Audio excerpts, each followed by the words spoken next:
Yo, yo, yo, what is up, ladies and gentlemen? It is your boy, the franchise player, Double B Bad Blood, joined here once again by my main man right here, Chemical Julian, and down below, the biggest heel on Twitter, ladies and gentlemen.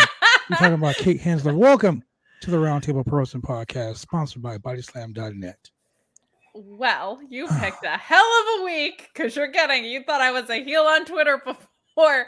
This might turn me babyface, but man, I am in a mood about what we saw tonight. So what a great night for wrestling. Let's not fucking sugarcoat shit, Julian. God damn it. Look, I'm going to start out by saying this. A total of 8 minutes and 12 seconds. Wow. What the actual women's fuck? Wrestling, guys. Shane knows. Here we go again. Yes, Shane, here we go again with fucking really awful wrestling on a Monday night. It's pathetic. You know, just give him the butterfly belt back. That's where we're headed, right? I mean, John Laurinaitis is back. Yeah. Oh, really? I couldn't tell. God, even if I wasn't aware of that, could I have ever been made more aware of that than this not Queen of the Ring tournament? It's just such a load of crap. And I was so annoyed because I watched Dark Elevation and so many like people that I'm familiar with were on because it was like in my area. I was in such a good mood watching that going into Raw and then just came out of it so upset with what I saw kind of across the board tonight. There were a lot of questionable decisions, but on the women's front, show fucking sucked, man. Let's just call it what it is. Really awful wrestling. How do I don't know how to watch Raw and respect myself as a woman, and I don't know how to watch Raw and respect myself as a person, like just with a brain. Like it's so messed up. You know, I don't understand how they do these stupid things. Okay, one, you have the commentators last week. You have Corey Graves totally buried. Yeah. Like, I mean, we're talking about like Undertaker fucking like 6 feet deep, 10 toes down. Like it was horrible. And for what? You know what I mean? Like for what? Especially when you're bringing someone back on your television who hasn't been there in a while. Like I'm just very confused, sincerely, as to like what the benefit of that was. And there was no benefit. Yeah, no, there wasn't. I run a wrestling company here in Portland, Oregon. And my women on my show get longer than fucking 8 minutes total. Yeah. You don't have 3 hours on television. Oh no, we have 2 hours live every week. The thing is, we actually run storylines that are storylines. People will be like, "Wow, I've been watching your storylines for the last 6 months, and we run every week." So you run a show every week for 6 months, and there's a very compelling story. People are going to watch it. You know what's like so incredible about that too is there's this conversation that seems to happen every so often, and I saw it resurface with Roads to the Top about how Roads to the Top was going to bring in female fans, and I gotta tell you, as a woman, there's nothing more insulting to me than that bullshit. Like we need some special just put women on TV doing the same shit that men are doing. And like, how did we not learn this from what the women's revolution, was, I guess, up until the past 18 months, and especially since SummerSlam. I mean, I guess Bianca losing in 26 seconds should have been more of a foreshadowing than a shitty storyline. But I'm like, just put women on TV and logical stories. Like, there's not some, like, we're not some secret code. The female wrestling fan is like, just put women on TV doing cool shit. Like, and the only people that seem to get it right in American programming seem to be Impact, and they had an incredible pay-per-view over the weekend. AEW, not great at it, slightly getting better, I think. WWE, now terrible at it again. And it's not like some giant fucking mystery. Like, it blows my mind that people are like, how do we draw them in? Like, just do the same shit with the women that you're doing with the men, at least in AEW, where the stories make sense. But it's so upsetting. And then they shove in the middle of this episode with Stephanie McMahon like getting her fucking award. It's like, cool, for what? For being a female leader? Because that, I would love to know what she's leading in WWE right now, because it ain't the women's locker room. This is bullshit. She's leading the women's revolution back down the toilet. That's where the fuck she's leading it. Look, ladies and gentlemen, if you're watching the show, and I know people like you people download our show. They listen to the audio versions on Spotify, on Google, on iHeartRadio, and Amazon Music, and all those cool places. And I look at the analytics every week. Every week after we get off our show, every Monday, Wednesday, and Friday, I look at analytics, and we have people listening to us in Saudi Arabia. So I'm going to say this, not to insult anyone in Saudi Arabia, not Saudi Mania, like my partner Julian calls it. That's the name of the Crown Jewel show, Saudi Mania. I mean, think about it. Fucking one crown, like 5 Crown Jewel shows was like made more money than every WrestleMania together. Oh yeah, it's fucking crazy, right? No, the Blood Money deal is $500 million. I think. Man, it's crazy. It's ridiculous. But the point I'm making is, you have the WWE talks about how they have the greatest women's roster in professional wrestling. They have Sasha, they have Charlotte, they have Becky, they have Bianca, they have Doudrop, they have all these fucking people. But yet you treat them like shit. Yeah, why aren't they on my TV for like more than 20 seconds? Exactly. I watched the show with you and Denise Salcedo the other day. Oh, thank you so much for tuning in. Of course. Man, if there's not someone more fun to do a show with than her, like she was a phenomenal host and was really driving that show. And that was the first time we were on screen together. And I would 1,000,000 times over go back and host with her. What a blast. You guys have amazing chemistry. It was really cool. Thank you. It's really cool. I mean, it's almost as cool as John Gruden fucking quitting as the Raiders coach today, which is even better. Because that guy if fucking you're a Raiders sucks. Fan, that's great news for you. I'm a Packer fan, so yeah. There you go. So the point I'm making about women's wrestling is like Impact Wrestling had a fucking amazing show. I literally sat and watched it last night again. It was that good. Ring of Honor's Women of Honor, fucking phenomenal. You have all these great wrestlers, right? Yeah. And you talk about the WWE having the best wrestlers in the world. And all realistically, Raw is the fucking most horrible show on television. Yeah. It's so predictable. Like, we made predictions about who would be in the finals of the Queen's Cup, Queen's Crown. And I'm telling you right now, they made this tournament just so they can put over Shayna Basler. If she loses this tournament, I'm gonna throw my fucking laptop against the wall. I very much think it's going to now, after what we saw tonight, I think it's going to be a title for title situation in the finals, and we'll get Charlotte losing her title because she's switching brands. But I mean, it's already booked atrociously, and we're not even close to the finals of this thing yet. Like, it's so poorly done. And to your point, what's so funny to me is like, I was co-hosting with Denise, who has obviously an incredible beat on the wrestling scene, but there was talent on that Impact pay-per-view that she didn't even know, and she was blown away by Masha Slamovich. Like, Love Lady Frost, who she was familiar with, but got like a deeper dive into. So to your point, like, it's not that the Raw roster is bad. They do have some of the best women's wrestlers in the world. It's kind of hard to, as overbooked and tired as the stories with Charlotte Flair can be, she's one of, if not the best to ever do this. Like, Sasha's incredible. Becky's great when she's not in a forced, terrible heel situation. Bayley carried the company through the pandemic. It's not the roster. If you have such a great roster, why are you giving them 8 minutes of your 3-hour fucking show? It's insane. Let's not degrade them. Okay, let's not 8 minutes 13 seconds. We're gonna give them every fucking second that they earned. Okay. I mean, unreal. I just sat here and I was like, I'm sorry, 8 minutes, 12 seconds. Thank you, Sean Ross Sapp from Fightful.com. Yeah. My boss knows what he's doing. Exactly. He knows exactly what you're talking about. I don't get it. I don't get it. You know, it's what happens when you don't have women back there. I don't have to sit here and tell you, who probably watched All Out, which is one of the best pay-per-views ever, that featured no black talent on the entire card. It's like the most obvious. And to AEW's credit, I think like signing Lee Moriarty and putting Scorpio Sky in a more prominent role, even though I don't love the stuff he's doing with Lambert, I think they're at least trying to address it. But like, how many old white guys are there back there? Like, you see, Tully Blanchard.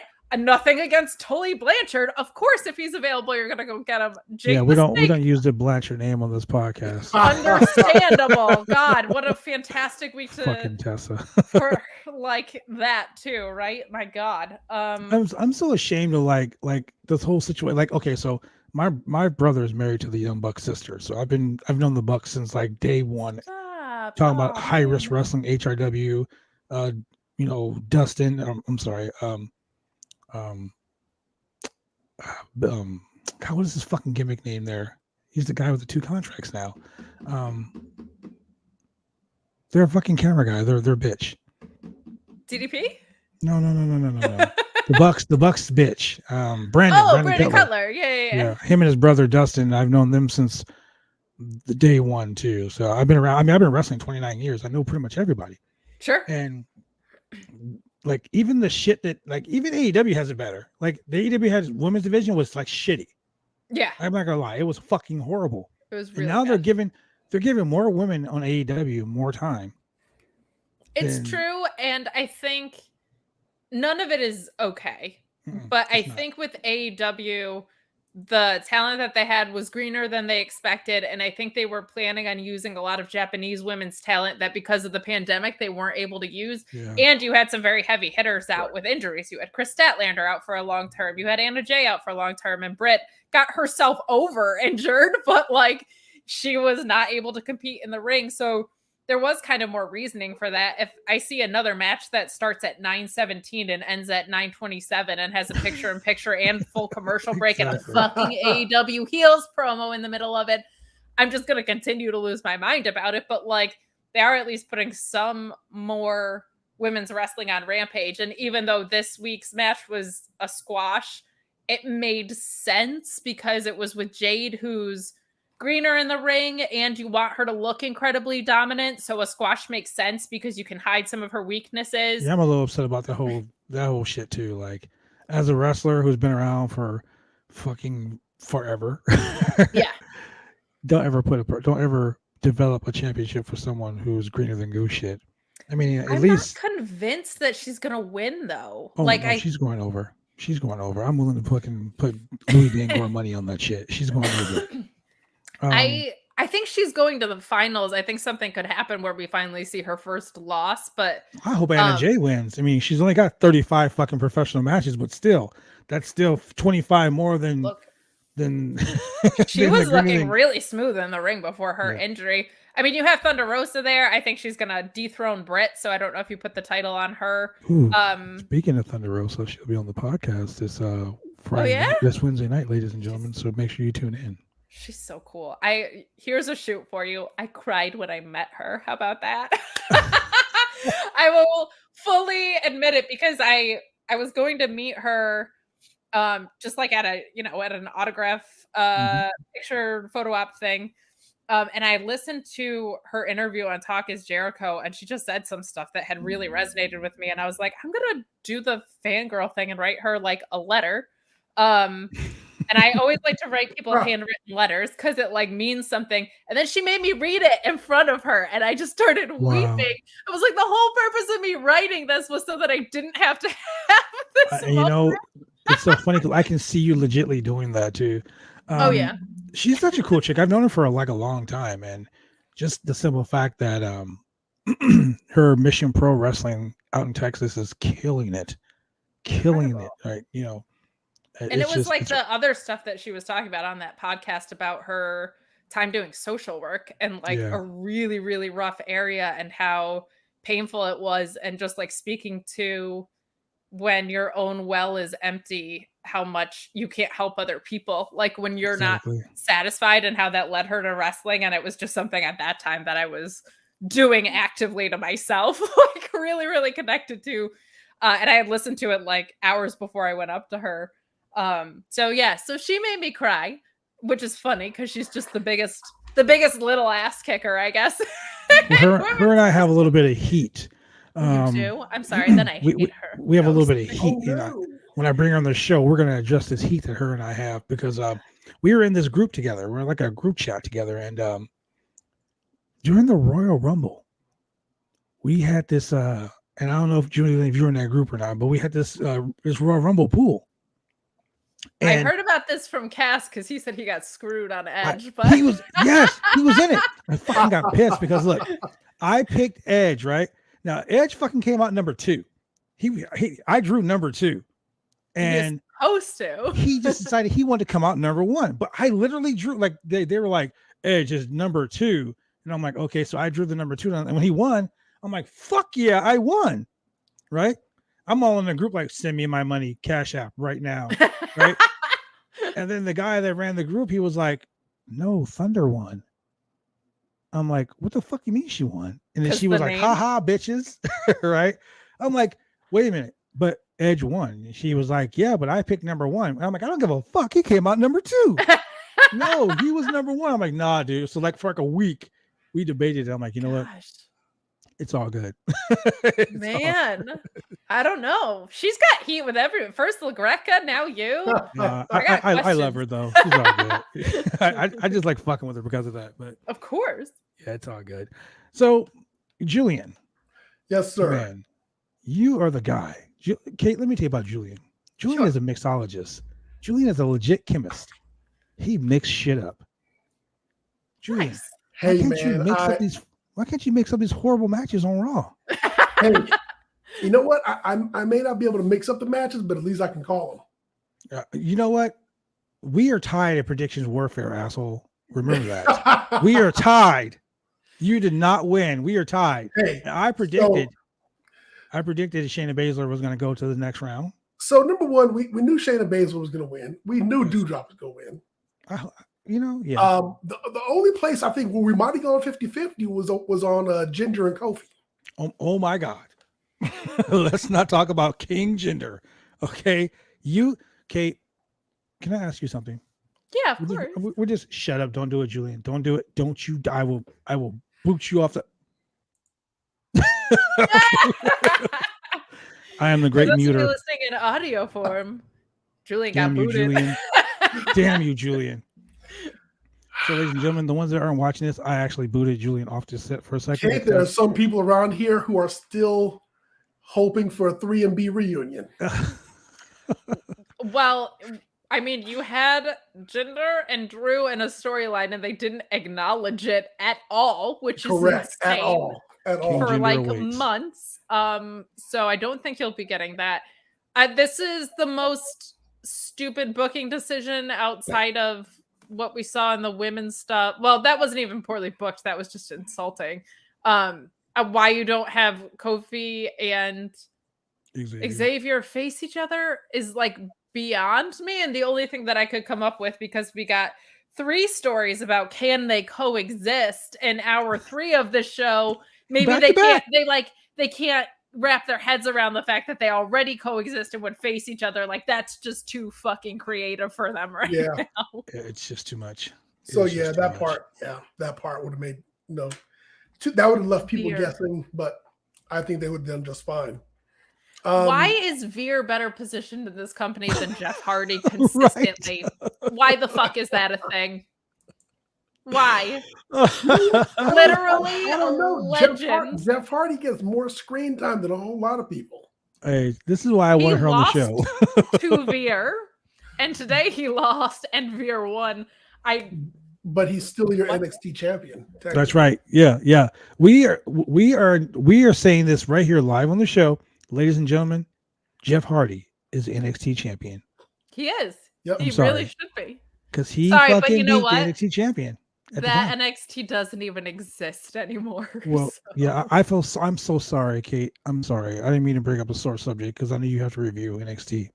That's okay because I get to just slowly lose my mind, and it's so bad that now I just wear fun clothes to it all the time. I watch you guys showing it's so funny. You guys are so fucking funny, dude. The fact that I get paid to do that show is just like, don't tell Sean this. It's ludicrous. Like I just get to sit there and listen to Alex do 900 accents a show, and that's the whole show, really.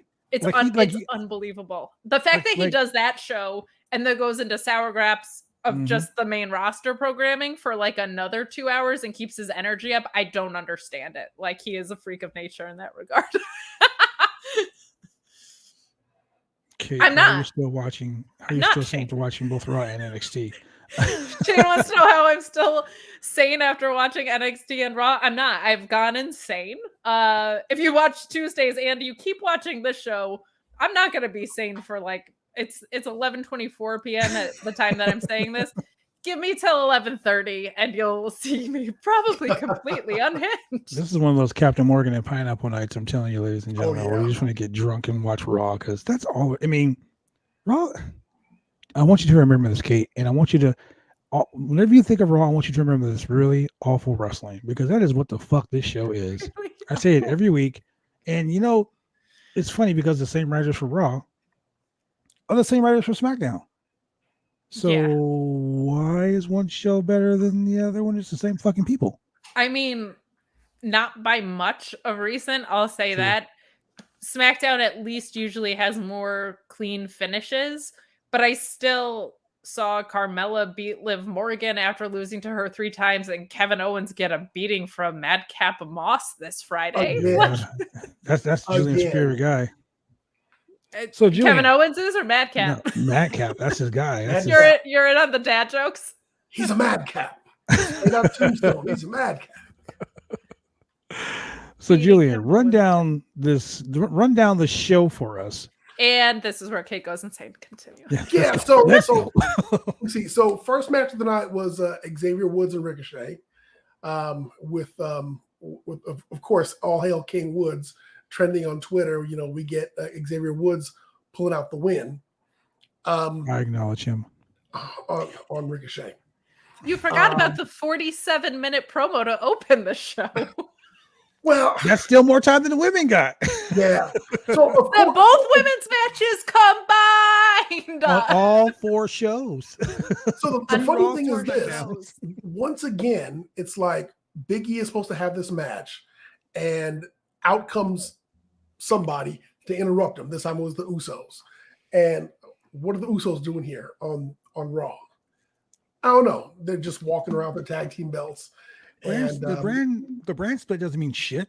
And they were sent by Big Us, the tribal chief, to go make Big E and Drew McIntyre, be at each other's throats or whatever.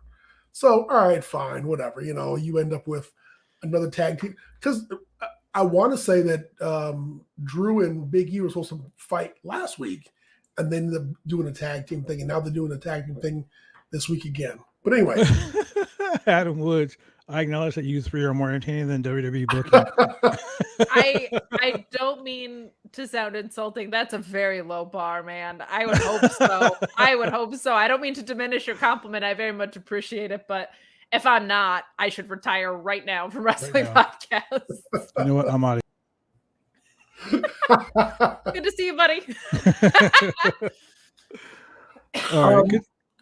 What came next? The next match was that the Omos and Riddle thing, where you had this thing just doesn't make sense to me. I guess the beef is between Randy Orton and AJ Styles, and this was supposed to be a match between Riddle and Omos, his personal Colossus.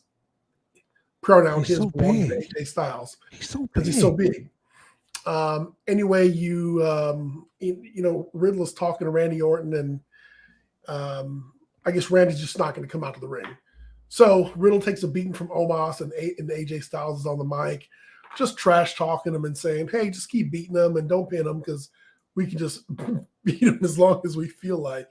And so Omos even uses a bit of karate and gives him a roundhouse kick to the head. Okay, now I was really impressed.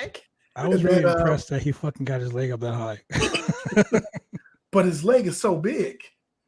And then he, of course, gave him the double arm slam, whatnot. So Riddle gets pinned 1, 2, 3. But of course, what you'd expect is Randy comes in the ring. For whatever reason, Omos got out the ring. Like AJ's like, "Hey, get outside the ring and protect me in case he comes out of the audience." Now, hold it right there. As a TV producer, as someone that does this shit every day, I know when to switch camera from one camera angle to the next camera angle to the next camera angle to the next camera angle, right? But the people in San Francisco, the live audience, how the fuck is Randy Orton like AJ just turns around and just says, "Hey, he's coming out the front door. He's coming this way," and then he turns around and he's like right there. Where the fuck did a 7'12" guy go? I mean, I hated this whole thing. I thought Riddle's promo was so off the rails. It made absolutely no sense. He was so That's all his promos. Yeah, but like some of them, I'm like, okay, they're at least leaning into like the stoner thing in a way like that I still understand what the sentence is supposed to mean. This, I was like, I don't even know what you're trying to say. Then AJ is telling him to hurry up and get in the ring. You're stalling. And then instead of saying, hey, I don't know, go in for the pin while this guy is laid down, I'm supposed to believe that AJ is so stupid. He's like, continue to beat him up, but not go for the pin. And Randy Orton's not gonna don't win. And Randy Orton's not gonna come out then. But then in the post-match beatdown, Randy Orton comes out, even though AJ was stalling the ending for this long. Oh my God, for like 5 minutes. For so long. And AJ Styles is a really smart wrestler at this point in his career, and he's so fantastic. And I don't know how WWE has managed to make him feel just like a regular guy with this. It sucks. I hated this. Lasted longer than all the women's sporadic matches. nature of Randy Orton's appearances lately, I may tend to believe that he has irritable bowel syndrome. Oh my God. Ooh. And AJ was stalling to give him time because he was stuck in the bathroom with the bubble like, guts. Randy's taking his shit. Vince would think that was the funniest shit in the world. He would think that's he'd so probably funny. write it into an angle. He's like, ha ha, kid. Oh, that's some good shit. Such good shit in the toilet because he's irritable bowel. Write it into an angle. That'd be horrible. God. That'd be super horrible. Yeah. Yeah, Cheryl, I didn't like anything about this. I do like that they acknowledge that almost, right? Still has a way to go. He's just really big. He just is really big, but like, I understand why you have your complaints about like Jade being green, but having this charisma and having this look. I don't want her to have a title either, but like, I get it. It's TV, right? And she looks like a star. This is kind of the same to me, where he's like not ready for this spot. So wrapping him with someone like AJ makes sense because you can at least compensate a little bit. So I appreciate that about it. But as far as the segment goes, this did not work in any way for me. It did not. It did not. And you know what else didn't work? The fact that Almost is so big, and the how big is he? Yeah, the commentators just keep putting that over and over again. But like, we fucking get it, man. He's 7 feet tall. We get it. He was also a ninja. That's not like that's not a podcast. This is, you know what I mean? Like, I can see how big that guy is. Exactly. Like, man. You know what, ladies and gentlemen, we're gonna take a quick break. We'll be right back after more of the Raw Rebound, whatever the fuck we're gonna call this show today. Normally we call it Monday Night Mayhem, but Kate. Drive me insane! All these rules are lame, cause they're taking all the fun out!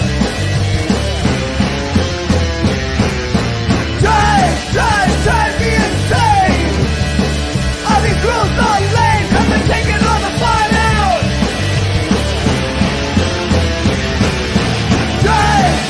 Drive me insane! All these rules...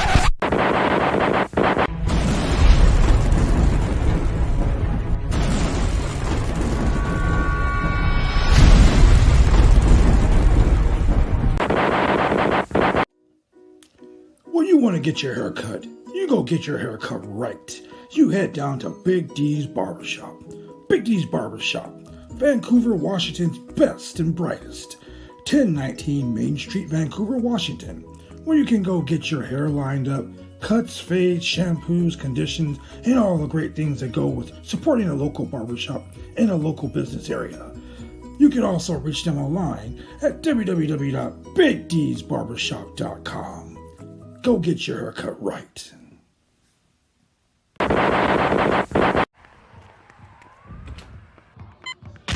These are more than just the sounds of a safe place to go after school. These are the sounds of interest being ignited and of mentors making an impact. At Boys and Girls Clubs, we don't do just one thing. We do whatever it takes to meet the needs of every kid who comes through those doors. Because whatever it takes is what it takes to build great futures. Great futures start here.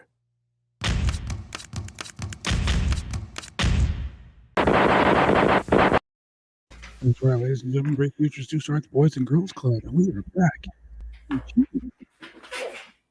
Adam Woods have this to say.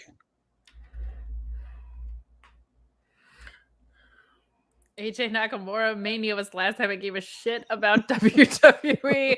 I used to go to Julian's house for WWE special events for the camaraderie, food, and getting shit-faced for free. Those are still good reasons to go to someone's house because it's kind of the only way you can get through WWE programming right now is with friends, food, and a shit ton. That was the best. Yeah. Man. Adam gotta be under the influence. Pull up my comment. Gotta be under the influence of something to watch this shit. I swear to God. I swear. All right, Julian. Let's hey man. Hey, one of the highlights of the evening. The Hurt Business picked up a win over Mansoor and Mustafa Ali. That's right. Say it right because I said it right. I said it right this time. That's right, Mustafa. Mustafa Ali.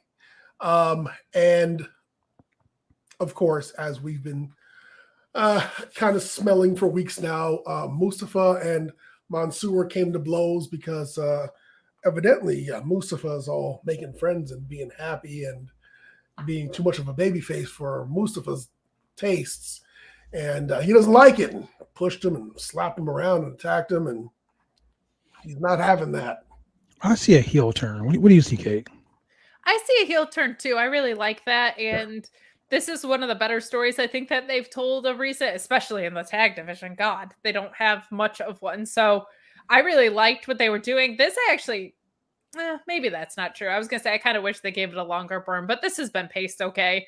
I think Mustafa Ali is fantastic. I think having this like almost young boy angle has been kind of fun like this. I'll show you the way, kid, and then it not working out is one of the better stories they've told. And it's at least a different story than we've been getting all over the place. So as far as things that are working in WWE programming, this is one of the few that I thought was.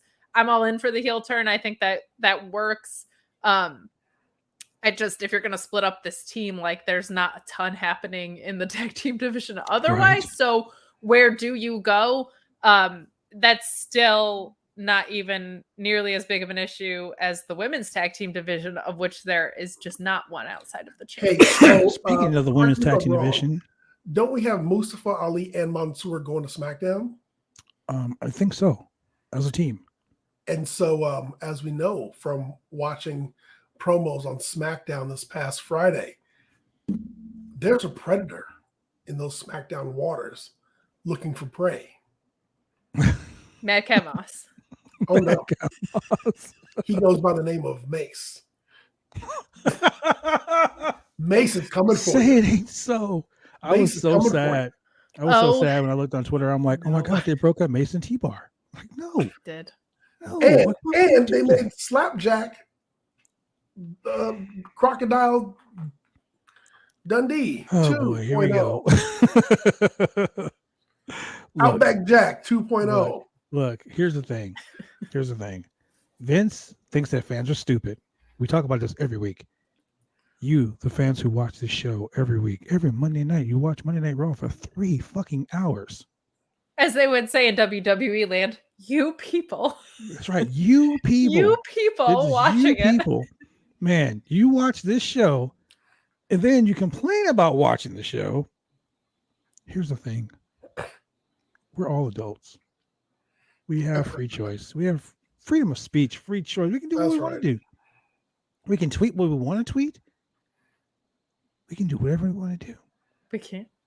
Don't watch this fucking show if you don't want to. For real, if I watch didn't the get show paid, so you don't have to. That's why we watch. You watch the show so you don't have to. That's right. We watch it so you don't have to. So hey, speaking of something you don't have to, if you had to go to the bathroom and you came back, you missed this match. You missed this match because in 1 minute and 22 seconds, Oh my God, yes. Shayna Basler defeated Dana Brooke. And when I tell you this was the most awkward looking pin, like it was a knee to the face, and Dana Brooke is like, that's it. She laid down 1, 2, 3, and as soon as she gets up, as soon as Shayna Basler gets up from covering her, Dana Brooke hops right up. Like she did not sell this, not one bit. Wait, she sold the 1, 2, 3, but that's worst it. part about it is the camera guy zooms in on her face and she's saying that was not called for. What the fuck? Listen here, Kevin Dunn, Mr. fucking 200 camera switches. Stop doing that shit. Awful. It's awful. It feels like being on a like sea-level amusement park ride or something. It's nauseating. Exactly. Yeah, I blinked, so I missed most of this quote-unquote match, but what a fantastic return for Dana Brooke. What a wonderful way. Hey, she got 3 moves in. She got 3 entire moves in. And you know, just if the point of a tournament is to showcase men or women, even if they lose, to show what they can do, what a fantastic use of this tournament, right? I mean, we saw it in Impact where even the losers looked like winners in some way. Like Tasha Steelz lost in the finals, but I would argue that it was her night, and Masha Slamovich lost to Deonna Purrazzo, but put on one of the best matches that I've seen all year. So let's do this. Let's have Dana Brooke, who's returning after months of being off television, just do 3 moves and get squashed by Shayna Basler. What a fantastic use of talent. It's ridiculous. How long was that Zelina Vega match? Oh God, man. Not much longer. I think it was 1 minute and 12. And then the next match was between. Okay, but stop. Hold on. Just let me wrap my head around this for a second. Zelina Vega has been back with WWE for how long? 6 months? Mm-hmm. Just about. That was her second win. She's lost every fucking match, and she except for one. Yeah. So now this was her second win. And both her matches were less than 2 minutes, less than 3 minutes. That's because she wins when it counts. And she cut a promo. Spirit. Oh yeah, her promo about how she was like Cleopatra, like Alexander the Great. That's the kind of queen she's gonna be, with her 1 fucking win going into it. And by the way, Toni Storm should have won and also needed a win. Like, why do they keep pitting talent against each other that also needs a win? It makes no sense at all. So here's my thing too. Vince McMahon gives Toni Storm this fucking Cyndi Lauper 80s girl gimmick, right? The Cyndi Lauper 80s girl, 80s. She's so into the 80s, and yeah, she's an 80s child. She was born in 1992. She don't know shit about the 80s. I like the wild child of the 80s thing. It seems to me like Vince has confused that thing they say about like, it's yourself turned up to 10 with like exploiting to the last drop what you are. Like, that's not what that means. Like, if it was, they use Stone Cold as the example all the time, right? Like, he would be like, oh, okay, he's a rattlesnake. He'd be out there with like scales on his body now. Like, that's what has happened. So like, Wild Child of the 80s worked at NXT because it was just kind of like this twist that she had on her. This Wild Child of the 80s thing, where she is now Dolph Ziggler's gear, and like, right. And Pat McAfee, who's normally great on commentary, is out there being like, she loves the 80s so much, like some shitty Jeff Foxworthy bullshit gimmick. Like, she would she could run her own Guns N' Roses cover band. Like, what the fuck are you doing? It's so bad. It's so bad. And Toni Storm's so good. Like, it's not on the talent. That's the thing that sucks. Is it's like the roster is so great and they do this with it. Of all the things in the world that you could do, these are the shows they write. It boggles my mind. So I'm just gonna say this, and I know I'm probably gonna get some heat, but you know what? We're the heels of this fucking group, so I don't care. Heels. I'm the heel of this group. I don't give a shit. Women's wrestling has been set back 20 fucking years by the WWE, and it seems like no matter what happens, no matter what happens, they do the WWE's all women pay-per-view. Of course, it didn't make millions of fucking dollars. Well, no, because I went to it and it was fantastic. And it was one of the most poorly promoted pay-per-views they've ever done because they were putting all of their energy into the Saudi Arabia stuff. Exactly. Because that was like a week later and it was the first one. So they didn't give a shit about it. It was such a great show. It ended up being great. It made Becky. It was one of Nikki Bella's best matches ever.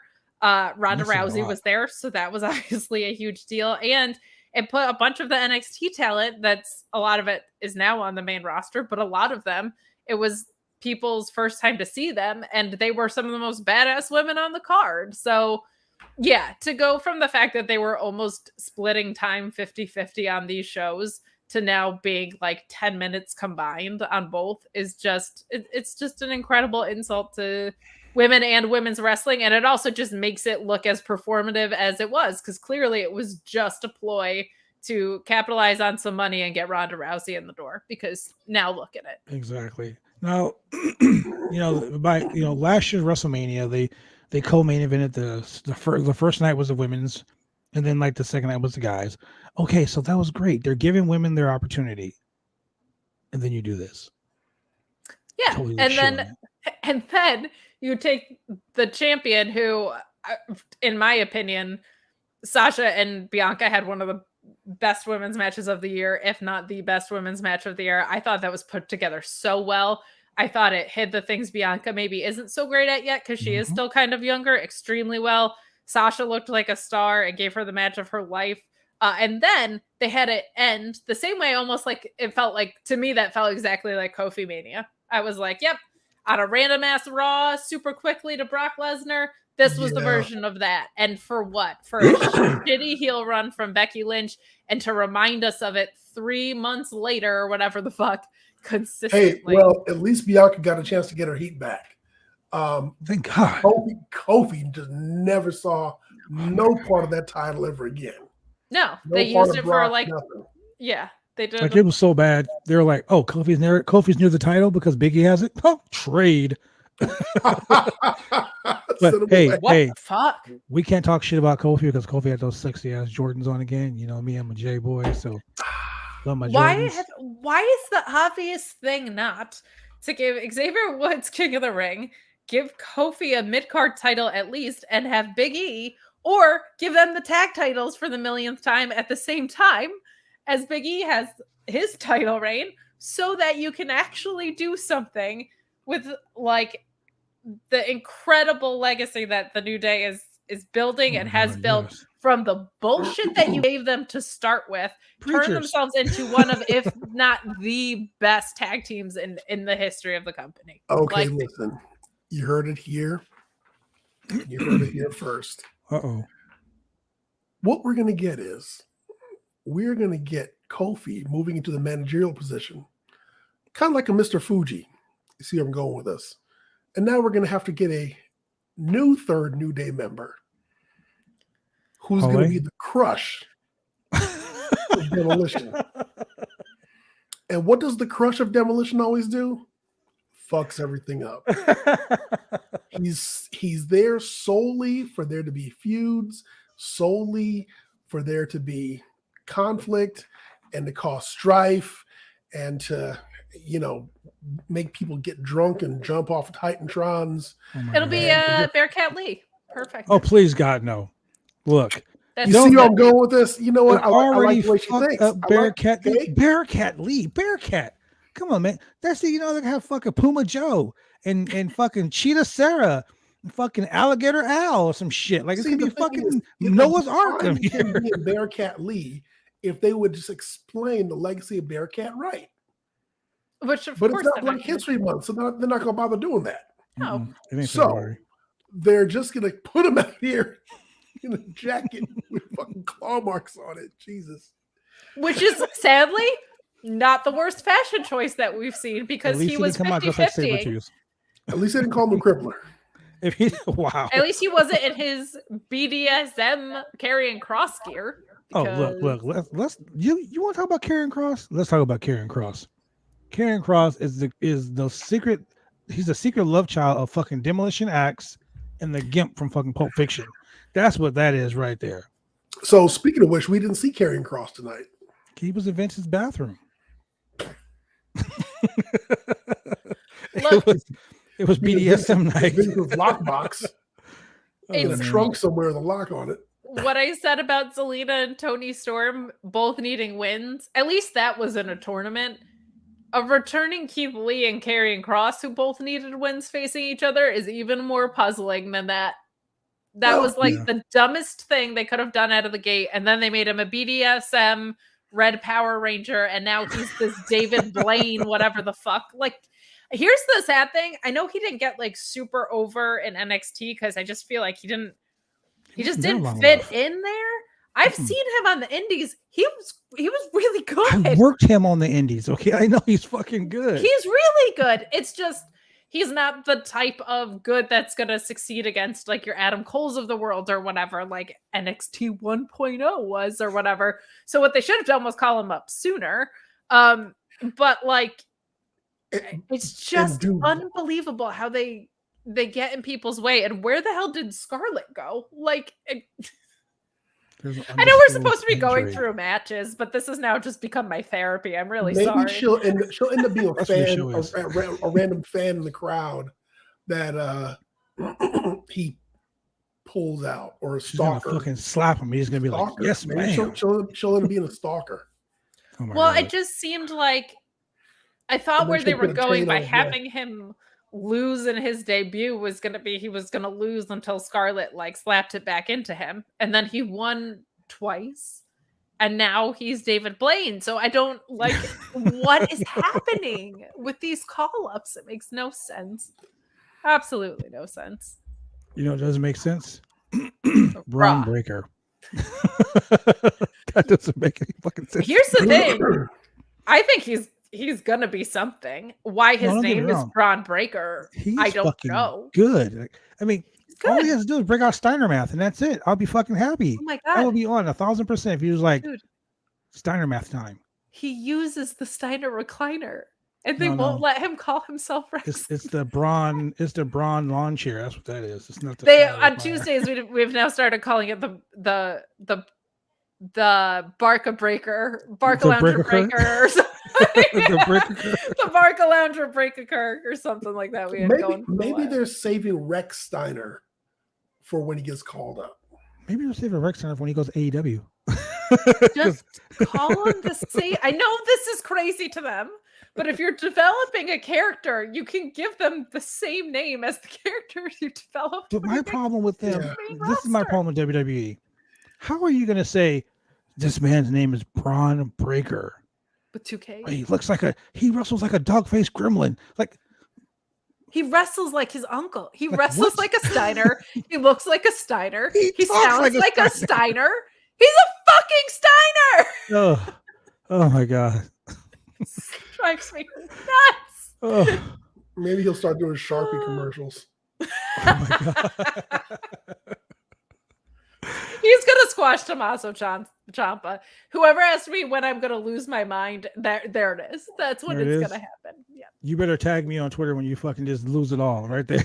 Oh, you'll see. I'm like, here we go. I'll tag you and you'll see it, my friend. There's no hiding from it.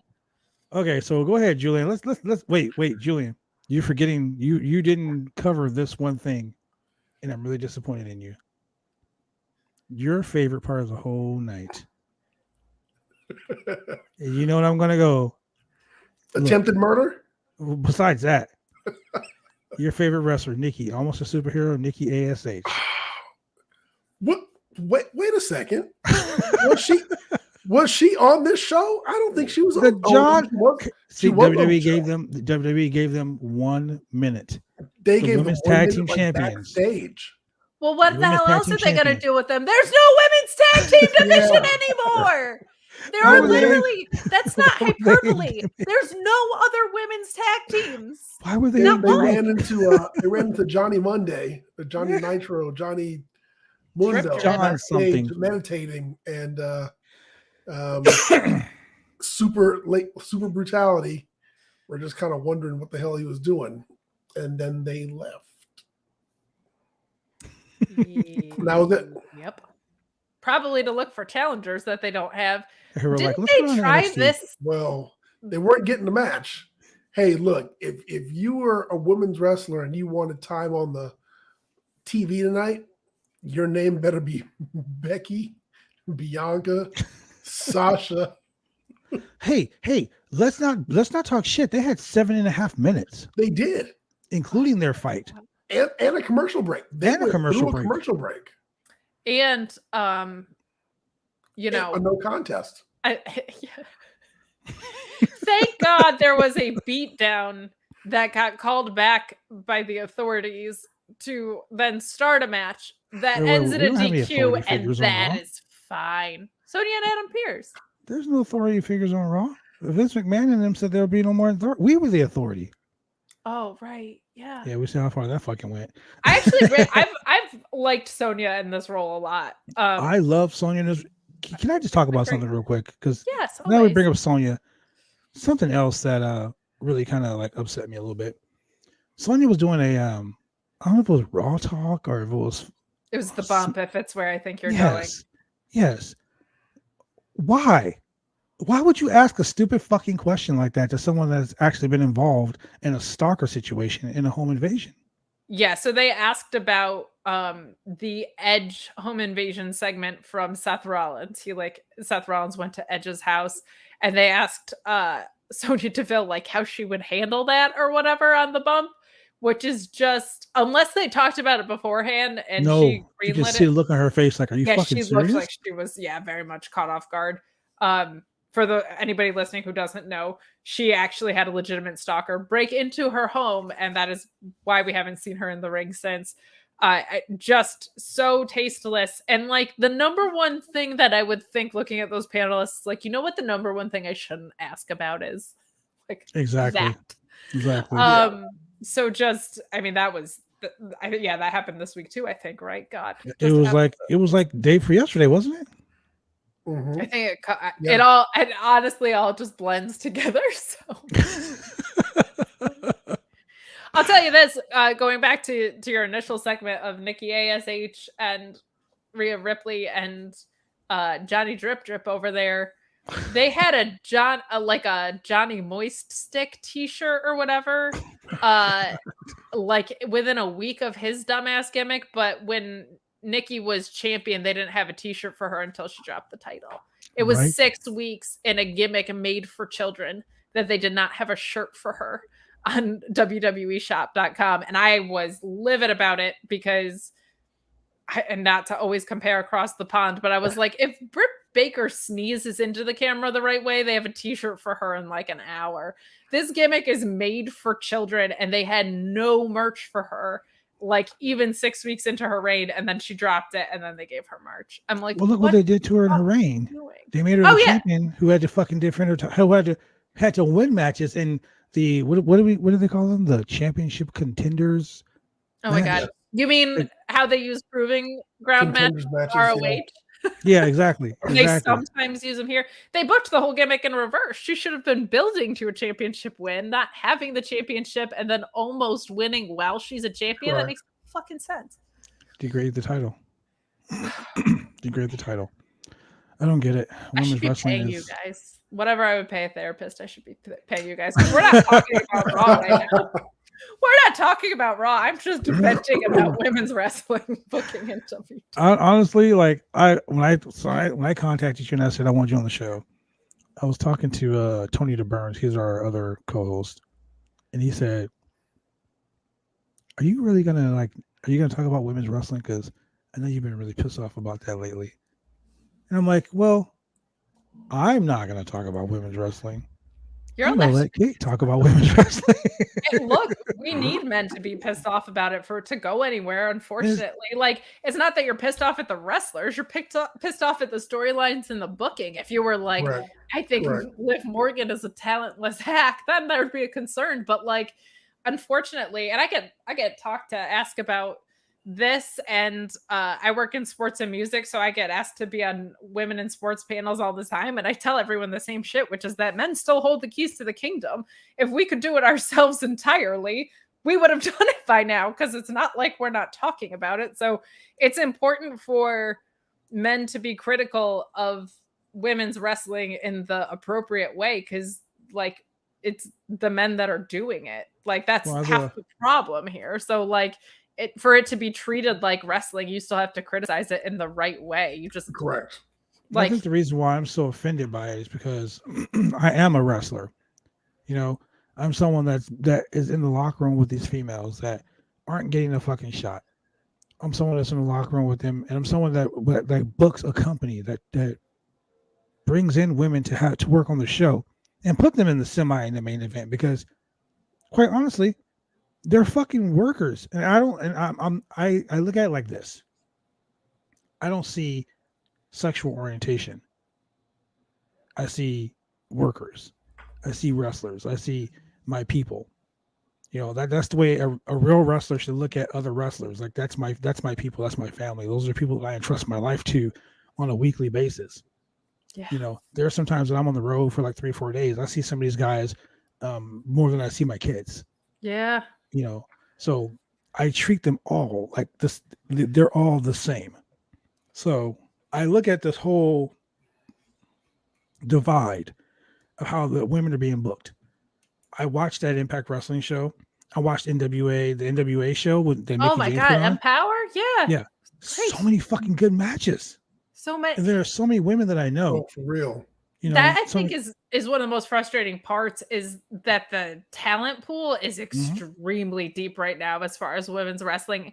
And I've said it a few times this week. If you told me at the beginning of the year that ROH would have one of the better booked women's tournaments, I would have laughed at you. I would have been like, you're a fucking liar.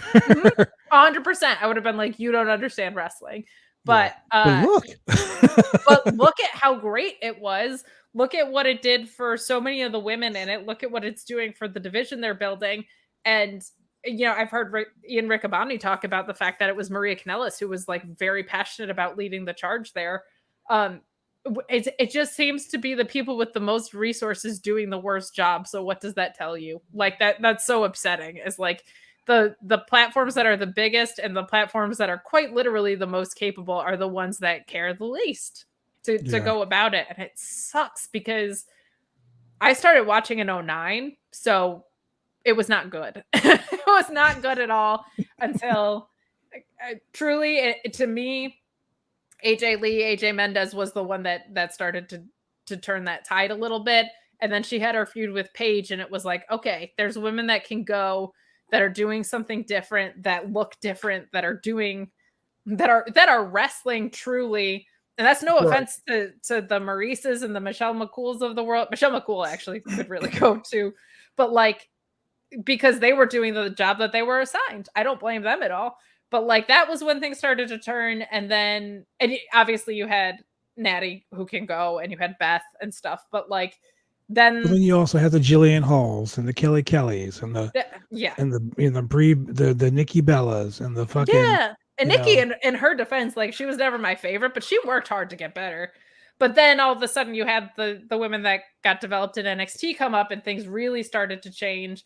Correct. And so to watch from 2009 to watch that happen as a woman was so rewarding, because I felt like I saw just this astronomical growth in a really short time. And now I'm so disgusted, because it seems like now they're getting what, like now you have some of the most capable women's workers in the world getting treated like the ones that couldn't really go and were kind of just there to be more of that like eye candy or attitude era leftover role still, but they're women that can wrestle their asses off now. So it's just so frustrating.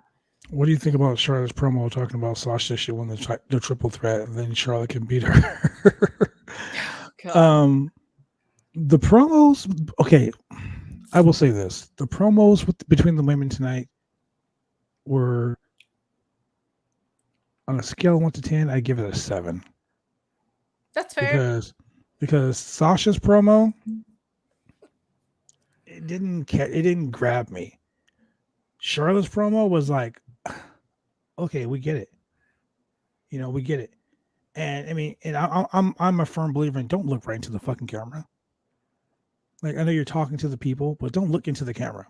First thing you learn on television, don't look right into the camera. Don't stare at the fucking camera. That is so bad. So she's like, for those of you listening in audio form, a dead stare into the camera. Right into the camera. And I'm just like, what the fuck? Okay. So whoever, I'm like, Kevin Dunn, obviously. But Becky's promo was kind of like, she's working hard to be hated. Yes, she is. So dumb. She is so dumb. In a division so that hard. needs baby faces, this is the dumbest shit I've ever seen. I had heard up until today that she had wanted to work heel when she came back, and that was not the case. That was a last minute decision, and she was trying to think, how do I come back as a different face than I was before? And they said, no, you're working as a heel.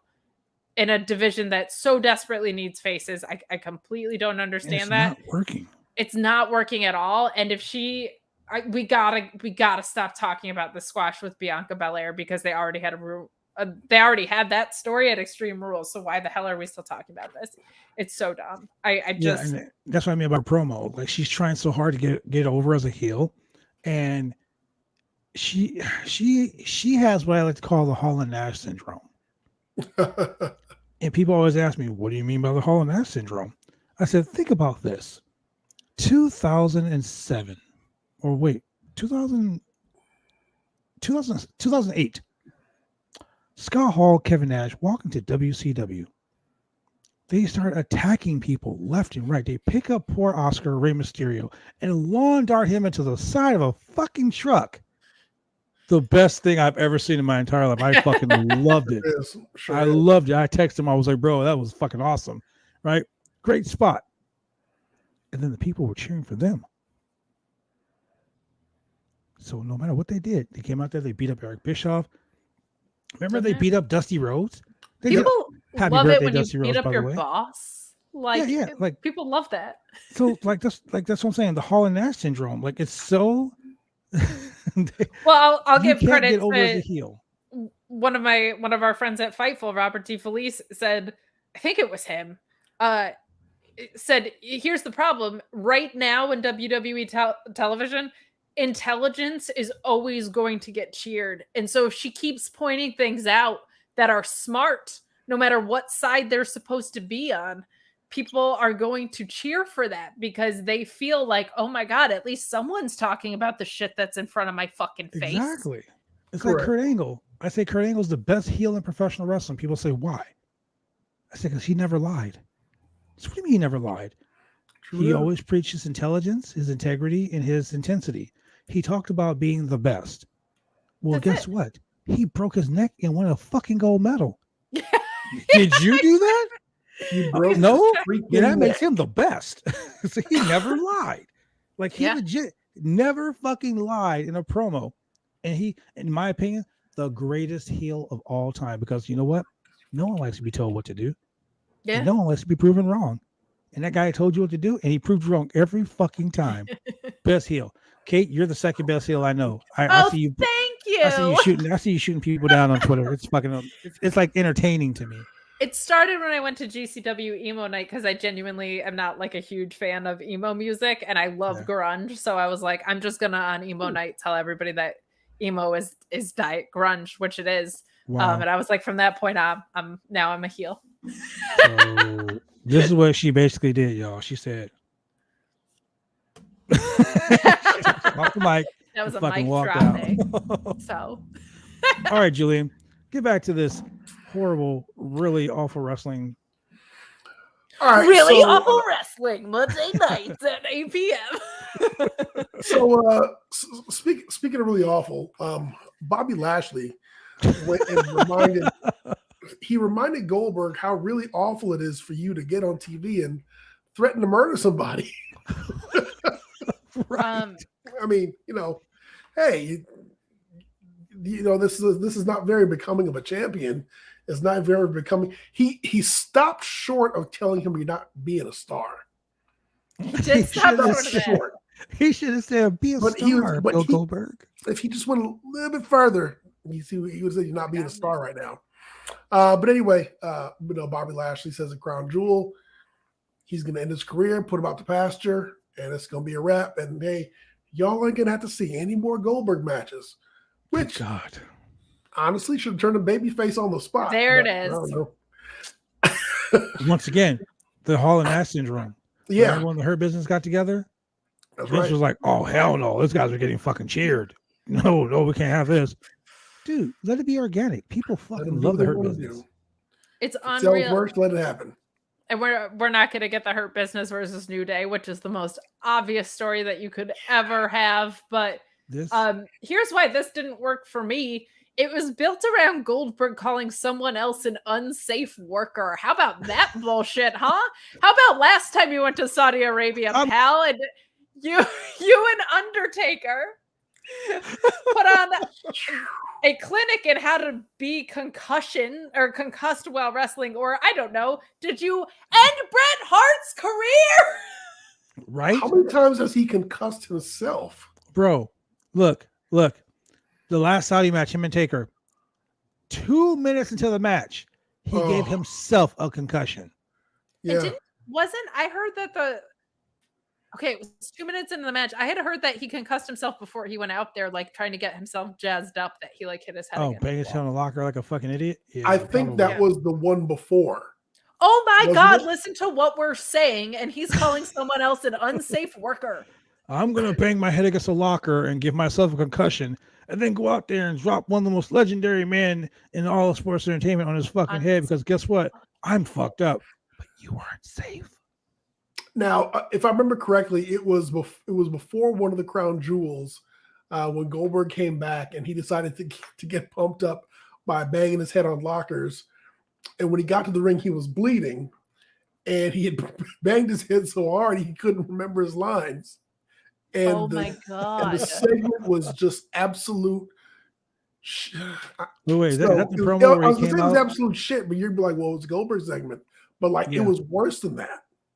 It was that the promo he came out? He was Goldberg. Wait, is that I the would one have he thought came out maybe and that he would make it better. It wasn't that he was off the rails, because you got to be on the rails first to get off the To rails. get off of it, yeah. Like, he just never left the yard. Was that the promo where he shot out when he did the promo on Drew McIntyre, and he was like, "You have no respect for the legends that came before you," and I was like, "What the fuck is he talking about?" Yeah, Drew's I all think that about was, respect. yeah. Like Drew just literally saved stopped Randy Orton from punting. I don't know who it was in the fucking head. And at the same time, he had this like little trickle of blood coming down his forehead. Yeah. Yeah, And then of course, like can't do Goldberg, afterwards, man. he's apologizing, and then he went on Steve Austin's Broken Skull podcast. Broken Skull, yeah, and he was talking about. I will tell you one thing.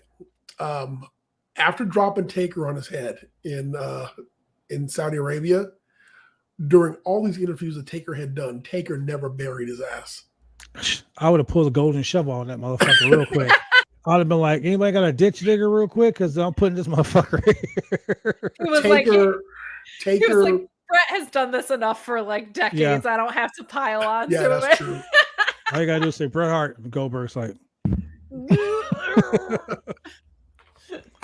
So anyway, enough about Goldberg. But Bobby Lashley promises to use this no holds barred match to put him out of his misery and put him out to pasture. That's a face turn in my book. Bobby was his face the whole time in this match, this whole thing. Yeah. When he choked out Goldberg's kid, I was like, "Get him!"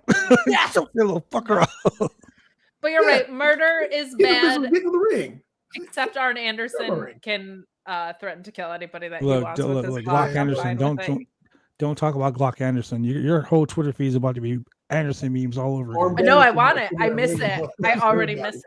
Somebody sent me one that said Arn backwards is NRA, and I saw that. I was like, oh my god, that's so fucking awesome. I was like, I already miss your Arn Anderson memes, and people were like, they're just waiting in the chambers and stuff. Like, just made so many reloading jokes. in the chamber. Like, we're just reloading. It was the best. I was sitting at my desk at work, and one of my buddies walked in. He goes, "What are you doing?" I said, "I'm finding Arn Anderson memes."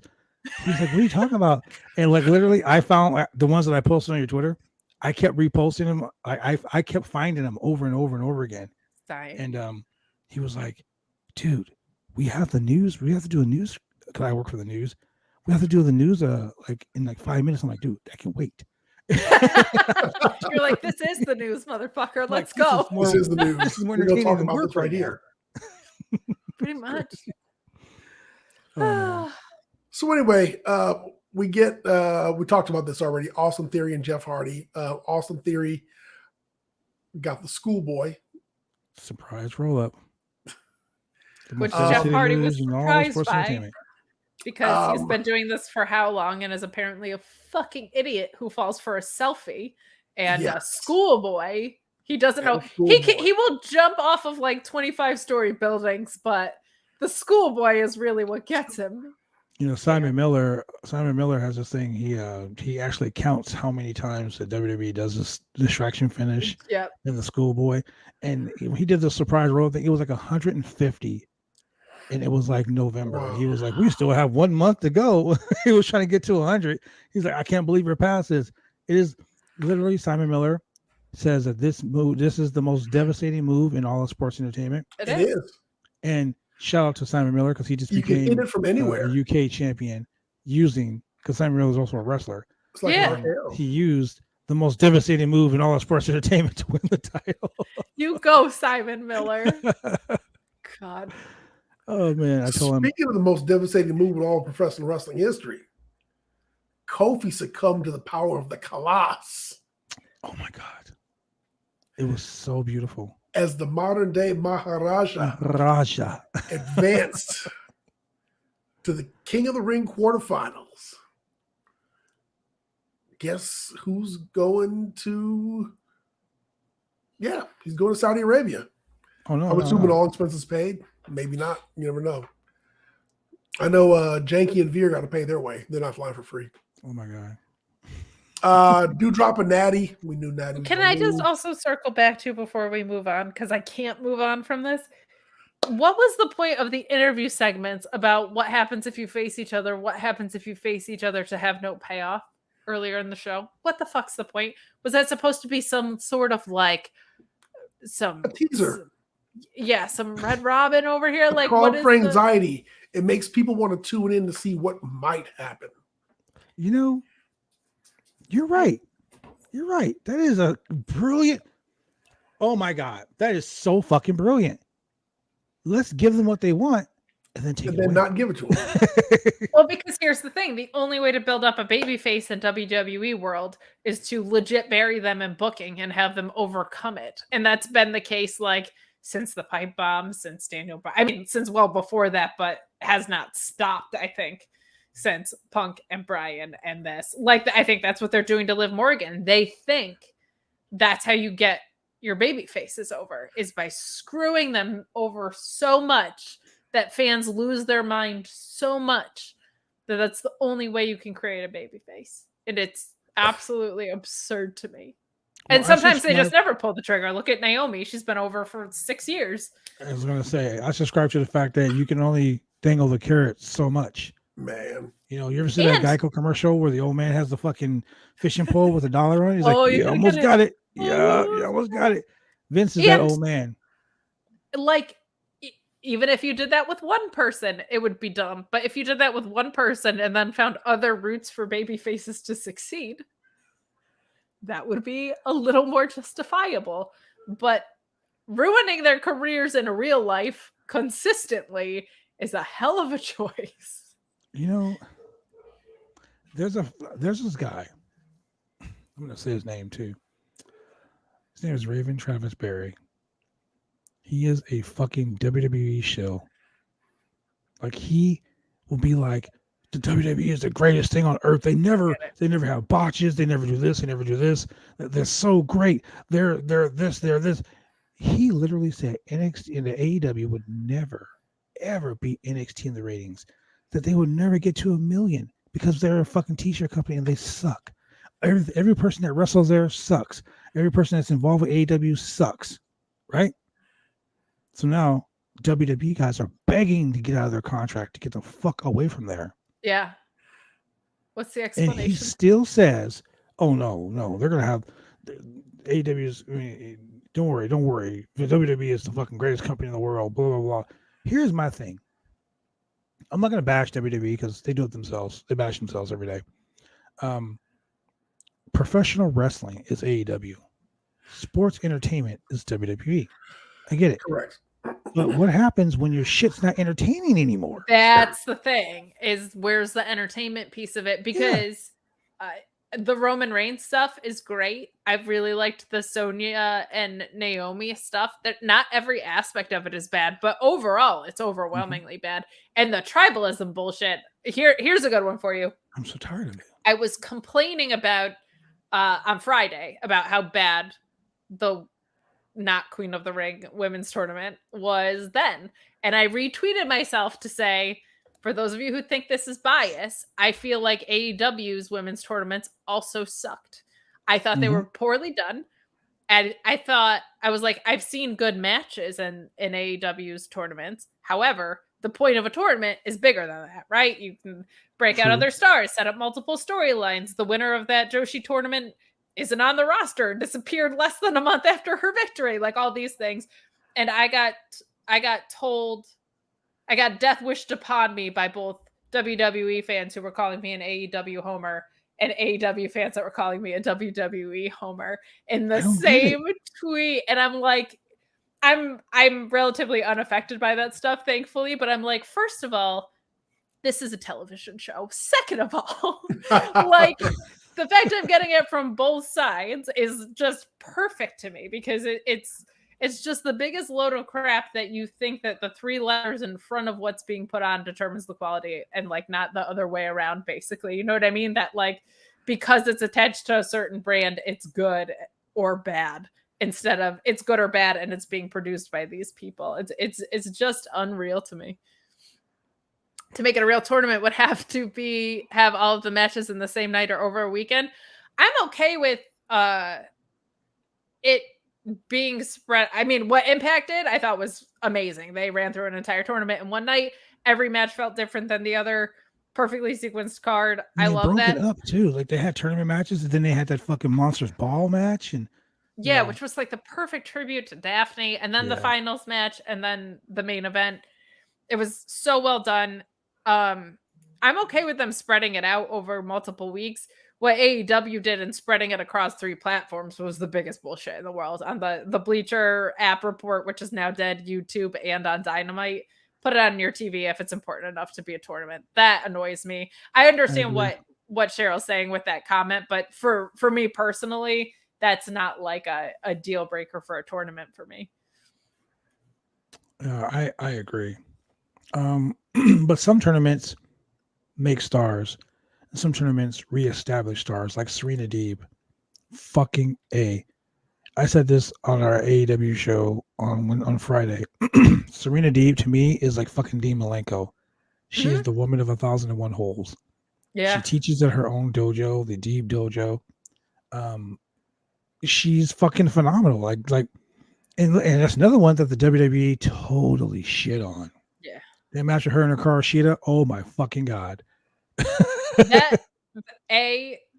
To your point though, it's like 2 steps forward, 1 step back, right? Like that was still in the 9:20 p.m. death slot, and it should have opened the show. That should have opened the show for sure. No doubt about it. The fact that Deeb turned heel and grabbed Sheeta's fucking little fucking trophy and bashed her in the head with it. I was like, that ruled. That ruled. I loved it.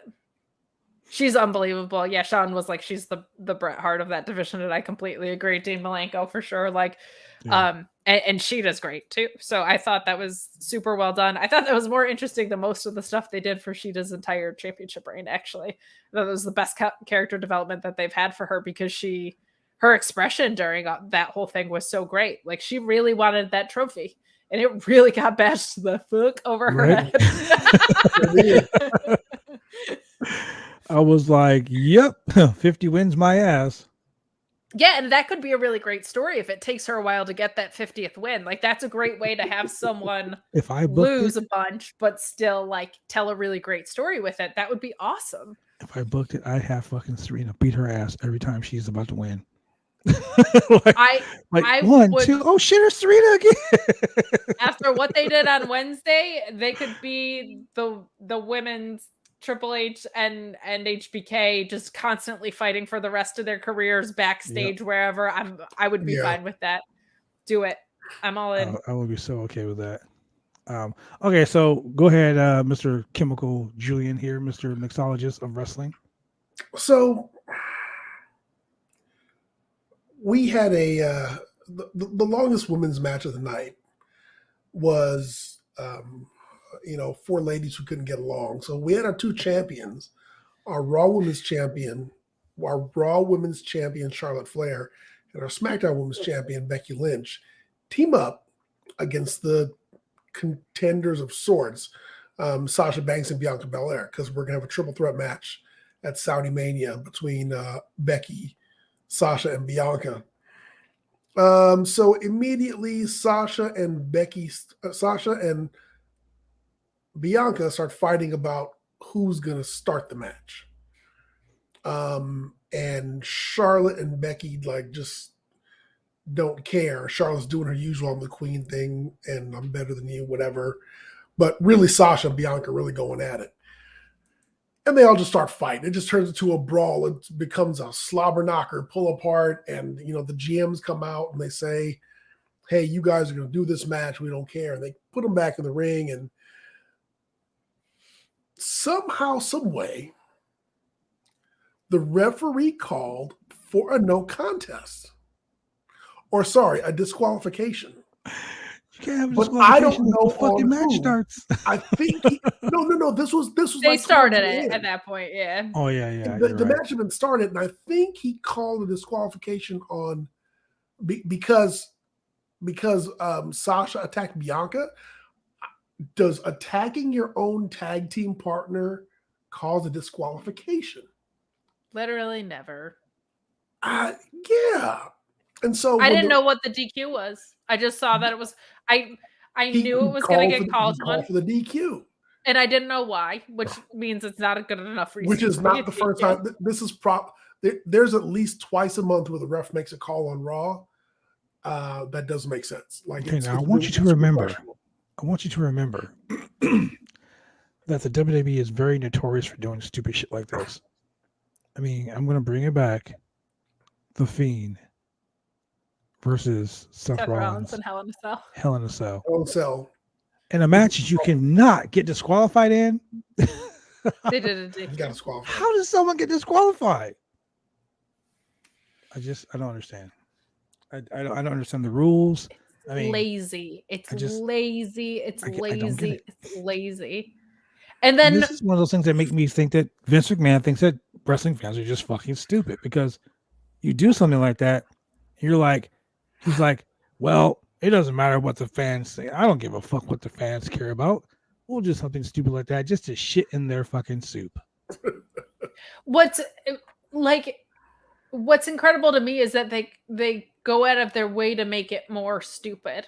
You have the melee in the beginning, which they kept calling a melee on commentary too, and I was like, it's a fucking melee. And you have Sonya and Adam Pearce come out and say, no, get your ass in the ring. We're having a match. I was kind of like, okay. And then the weakest disqualification ever, and they're fine with that outcome, though. They're fine. I thought maybe they're going to restart it. Maybe that's going to be the story of this match, and this will actually go, I don't know, 15 whole minutes on a 3-hour show. Right? No, it's fine. It's fine that we got no conclusion after saying we have to start this match so that there's a conclusion. Why go out of your way to make it more stupid? It just is so baffling. Don't get it. Like I said, I'm so confused. Bless you. I'm so really confused. Awful wrestling. It's Raw. Yeah, I have no words for it. So that leads to our next disqualification for the night. Another tag team match where the Usos defeated Big E and Drew McIntyre by disqualification. But this time, wait a minute. Drew McIntyre was about to go hit the Claymore, but Big E tagged himself in. It's okay. So did they. He hits the big ending on one of the Usos. Drew comes in and pulls him off an Uso. I don't know which Uso. I'm not going to be disrespectful like Adam and call one of them a not nice name relating to his extracurricular habits. But anyway, so once again, we have two partners. What do you call him? The Grand Slam DUI champion? Or Who start brawling and disqualification. Well, here's the thing. It doesn't matter. It does not matter. Can they coexist? Can they coexist? They've done it three times on the same fucking show tonight. This is what we have learned. If you and I were tag team partners in WWE, you and I could be the longest reigning tag team partners in history, because every time that bell rings, I will clock you. We get disqualified and keep. Hell yeah. Perfect. I would be, because there's just no other teams. I'm about to run that gimmick. I'm about to run that gimmick on my next show. Hell yeah. I think we skipped, we talked about it earlier, but I think we skipped the Dewdrop Natty match, which is perfectly fine, because so did they, basically. So it's not really anything to say about that other than Dewdrop won, unfortunately. I will say Natty was very, very, very heelish. Like in the beginning, she slapped the shit out of her and said, "My family paved the way for this shit." And she said, just like that, this shit. And Piper Niven, because I refuse to call her Dewdrop, because that's a stupid fucking name. So Piper looked at her and was like, "Ha ha ha," and she slapped the shit out of her. She did. But here's where I got a little upset. Kate, if you and I are involved in a match and you slapped the shit out of me, I'm gonna slap you back. I'm not gonna lock up with you. Yeah. We just had a violent exchange and then we go to lock up. I don't get it. I don't understand the logic with that. But maybe they knew there was only 27 seconds left in their fucking match and thought they had to cut to the end. Bitch, we have 110 seconds and you already wasted 12 of them. Natty's like, I've worked 3-minute matches for like a decade of my career. I'm familiar. She sure has. I know my timeline. No, but she was like Natty was. She was very heelish. Very, very, yeah. And there was a spot where Natty bumped for Piper, and she was going to give her a rolling senton, and Natty rolled out of the way. I swear, if Natty would have waited 10 seconds less, Piper would have landed ass to face. It was so horrible. I kept rewinding it. I'm like, oh my gosh. You were like, almost. Ooh, almost. Oh, man. All I kept screaming was my hole. My hole. God. Oh, man. But back to the main event that ended in disqualification, because nothing makes a main event feel more important than not having a finish. Yeah, this was fine. This was exactly fine. Can they coexist? Does it matter if they coexist in this match? Completely not, because we already know what's going to happen, and they're not really a tag team. So even in the context of the can they coexist stuff, this one made like almost less sense, but not really, because I guess none of the other women's, like the women's tag match, neither of them are real tag teams either. So it was just a trash third hour all around. It was a trash show all around, from the start. Yeah. Like look, ladies and gentlemen, we do this podcast every week. We talk about wrestling. We shoot the shit. We have fun. We tell you about women's wrestling over the last couple of weeks has been on the uprise in some places, and then it's been shit other places. Shimmer is an amazing place. Shimmer has some of the best wrestling ever. Impact, Stardom. Yeah, Stardom, Impact Wrestling. They have a lot of great wrestlers there. A lot of great wrestlers, not pieces of shit like that fun-sized Marco stunt guy. People hate on Marco. I love Marco. I don't know. There's something about him that just irks me. I don't understand it. But the point I'm making is professional wrestling isn't for everybody. It's not. A lot of people, they want to be wrestlers and they can't do it. But then there are people that work their lives. They work so hard, like Billie Kay and Jessie McKay and Cassie Lee. Cassie Lee, yeah. Two amazing women, fucking awesome workers. I listened to her on Crystal Line Elite today, and Like well, first off, she's married and she's been married for like 7 years, and not many people knew that. So shout out for keeping your personal life out of the media. That's great. But she talked about that today. When you got someone that's really good, that worked their whole lives to be part of something like, they worked their whole lives to get to the WWE just so you could shit on them, fire them, get rid of them, throw them away. It's really fucking stupid. But that when they show that inspiration video at the end of the pay-per-view, yeah, I was like, fuck yeah, finally. I know they had to work on their visas and make sure they were able to actually work in this country, but yeah, it was fucking awesome to see that they're going somewhere where they're going to be appreciated. Would I have liked to see them go to AEW? Honestly, I don't know. Yeah, well, and it's just funny because everything is so open right now that who knows, but to your point, all Billie Kay did was get herself over the entire time she worked there with whatever they gave her, man. And it's to me, the biggest thing is Bryan Danielson, the interviews that he gave when he left there, because there are some people, and Bryan Danielson's one of them, where their love for professional wrestling is so palpable, and he just loves it. And for him to give interviews where he was saying he was at WrestleMania in the main event and he was not in his body and not having a good time. And now to see Kevin Owens, it's starting with him too, to see Kevin Owens go out there and be dejected, someone who clearly loves this and has never said the wrong thing ever. In any social media thing he's put out, the amount of times he's done videos being like, man, we just got out of WrestleMania, and I'm thinking about all of the crew and the staff that put this together to make this happen. Like, he always, even when he's down, like he released a video not that long ago. He's like, man, the low points are low, but you guys reminded me that I won the Universal title like 4 years ago today or whatever. He's always saying the right things. To see him dejected, but the Bryan Danielson one, to see him giving interviews where he was talking about how he lost his love for pro wrestling, that fucking guy lost his love for pro wrestling, and then to see just a few months later what he did with Kenny Omega, I was like, something is wrong in WWE. There's something wrong where people are being punished for giving a shit. That is bad. When you start punishing people for caring, that is really bad. Look at the interview that look at what CM Punk said. He said when he left Ring of Honor, he left professional wrestling. Yep. When he showed up at AEW, he came back to professional wrestling. How can you?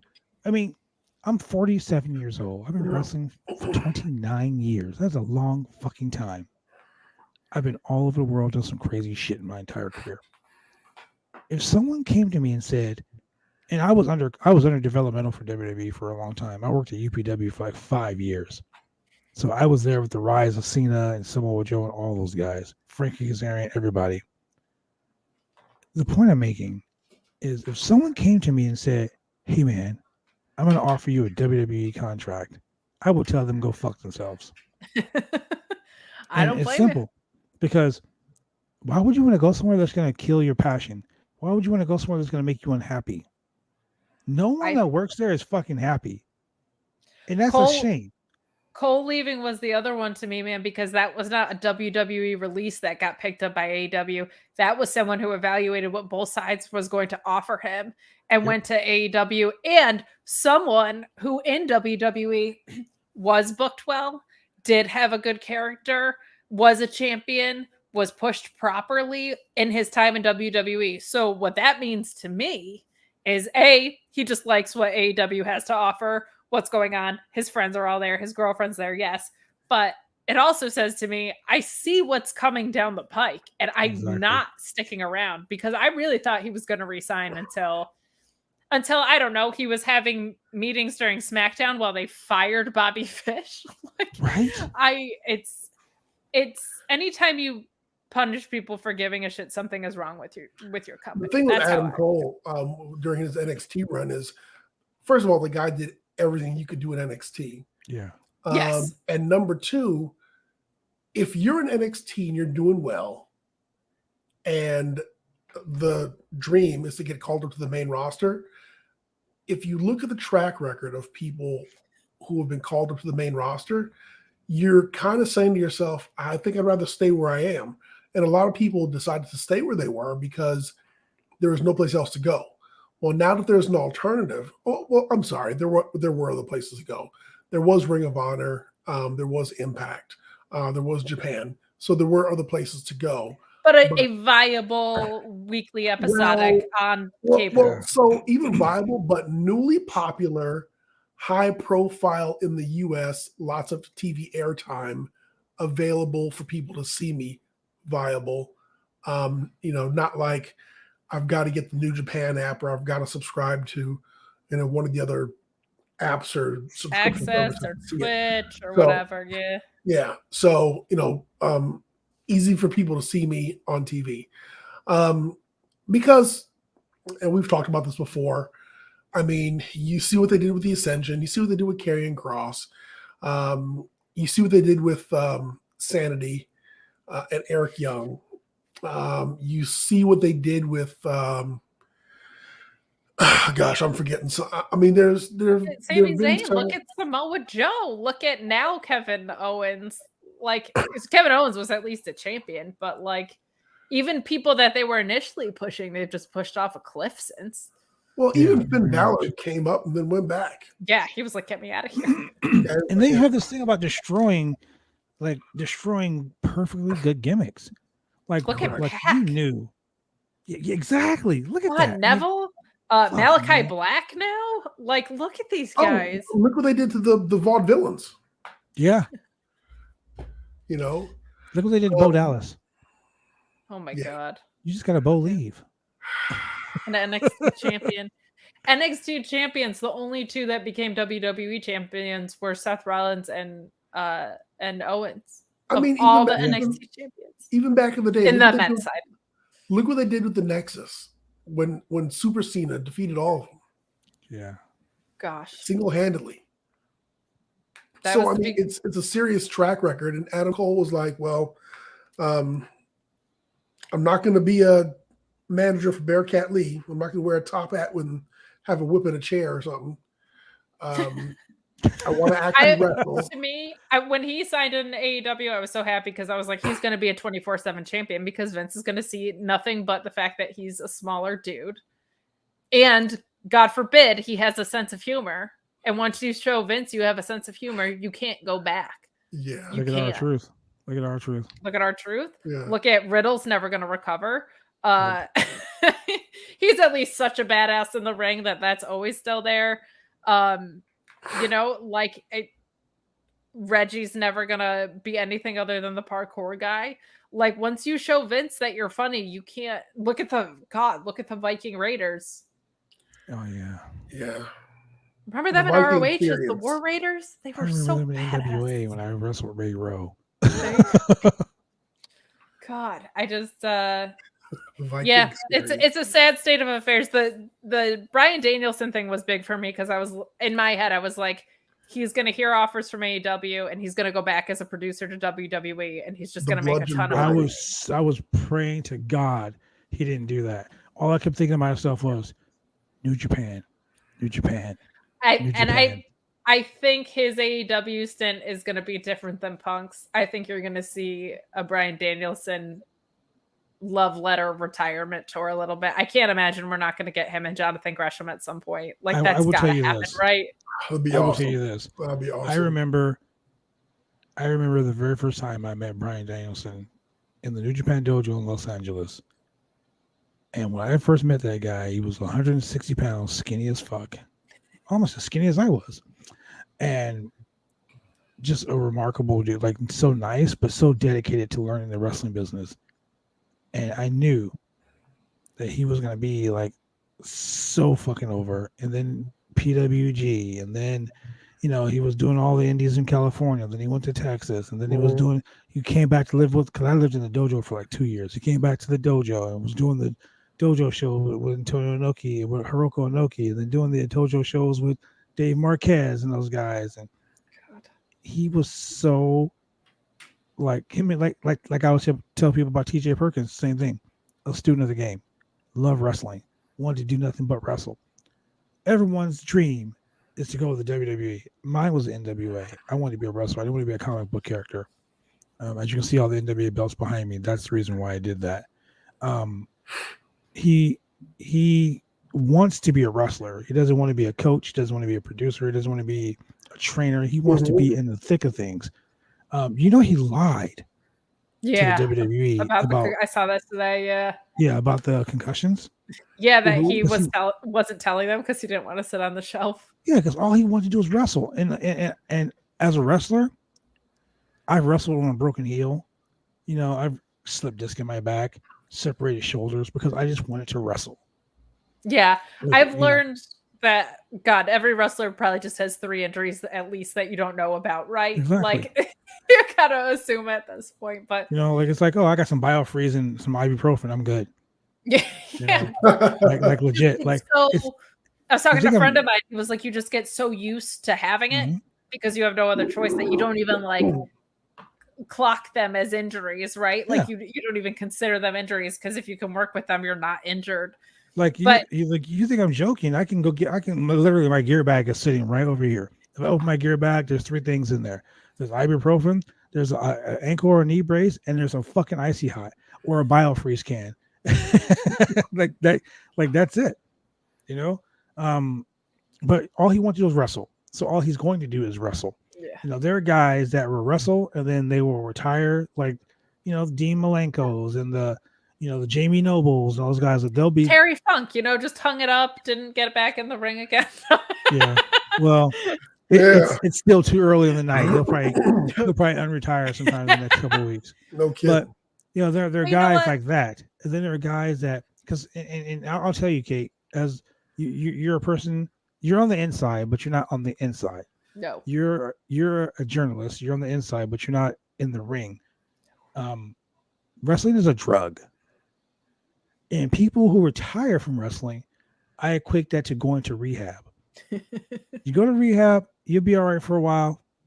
Something that happened, like for me, I wrestled and I quit wrestling for maybe 6 or 7 months. I just couldn't do it no more. I was like, I lost my smile, Shawn Michaels style. And then a friend of mine passed away, and they were like, "Hey, we want to have a benefit show," and I was like, God.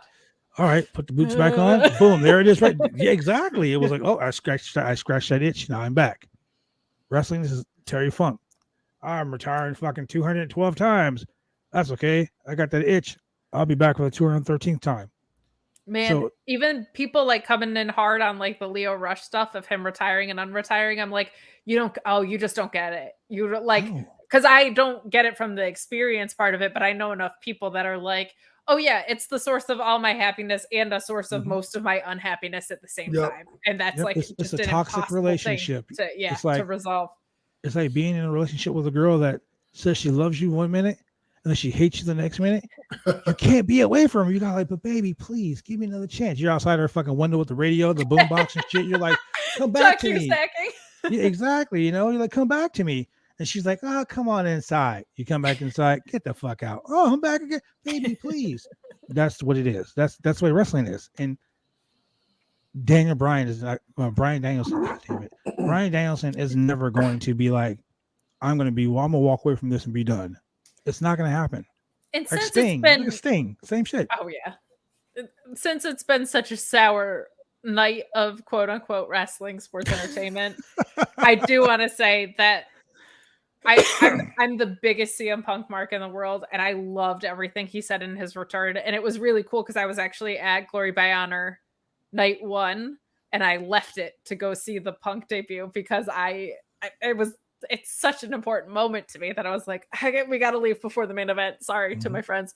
And then to hear him talk about ROH that I was just at and give that promo that he did. But, Bryan Danielson, I was expecting would have a bit less sour of a take, although I thought Punk did beautifully. But when he said WWE does some good wrestling, he was like, but AEW is doing great wrestling, basically. And he was like, my goal is to do excellent professional wrestling because excellent professional wrestling is fucking awesome. And if you show that to anyone, they're going to be drawn in.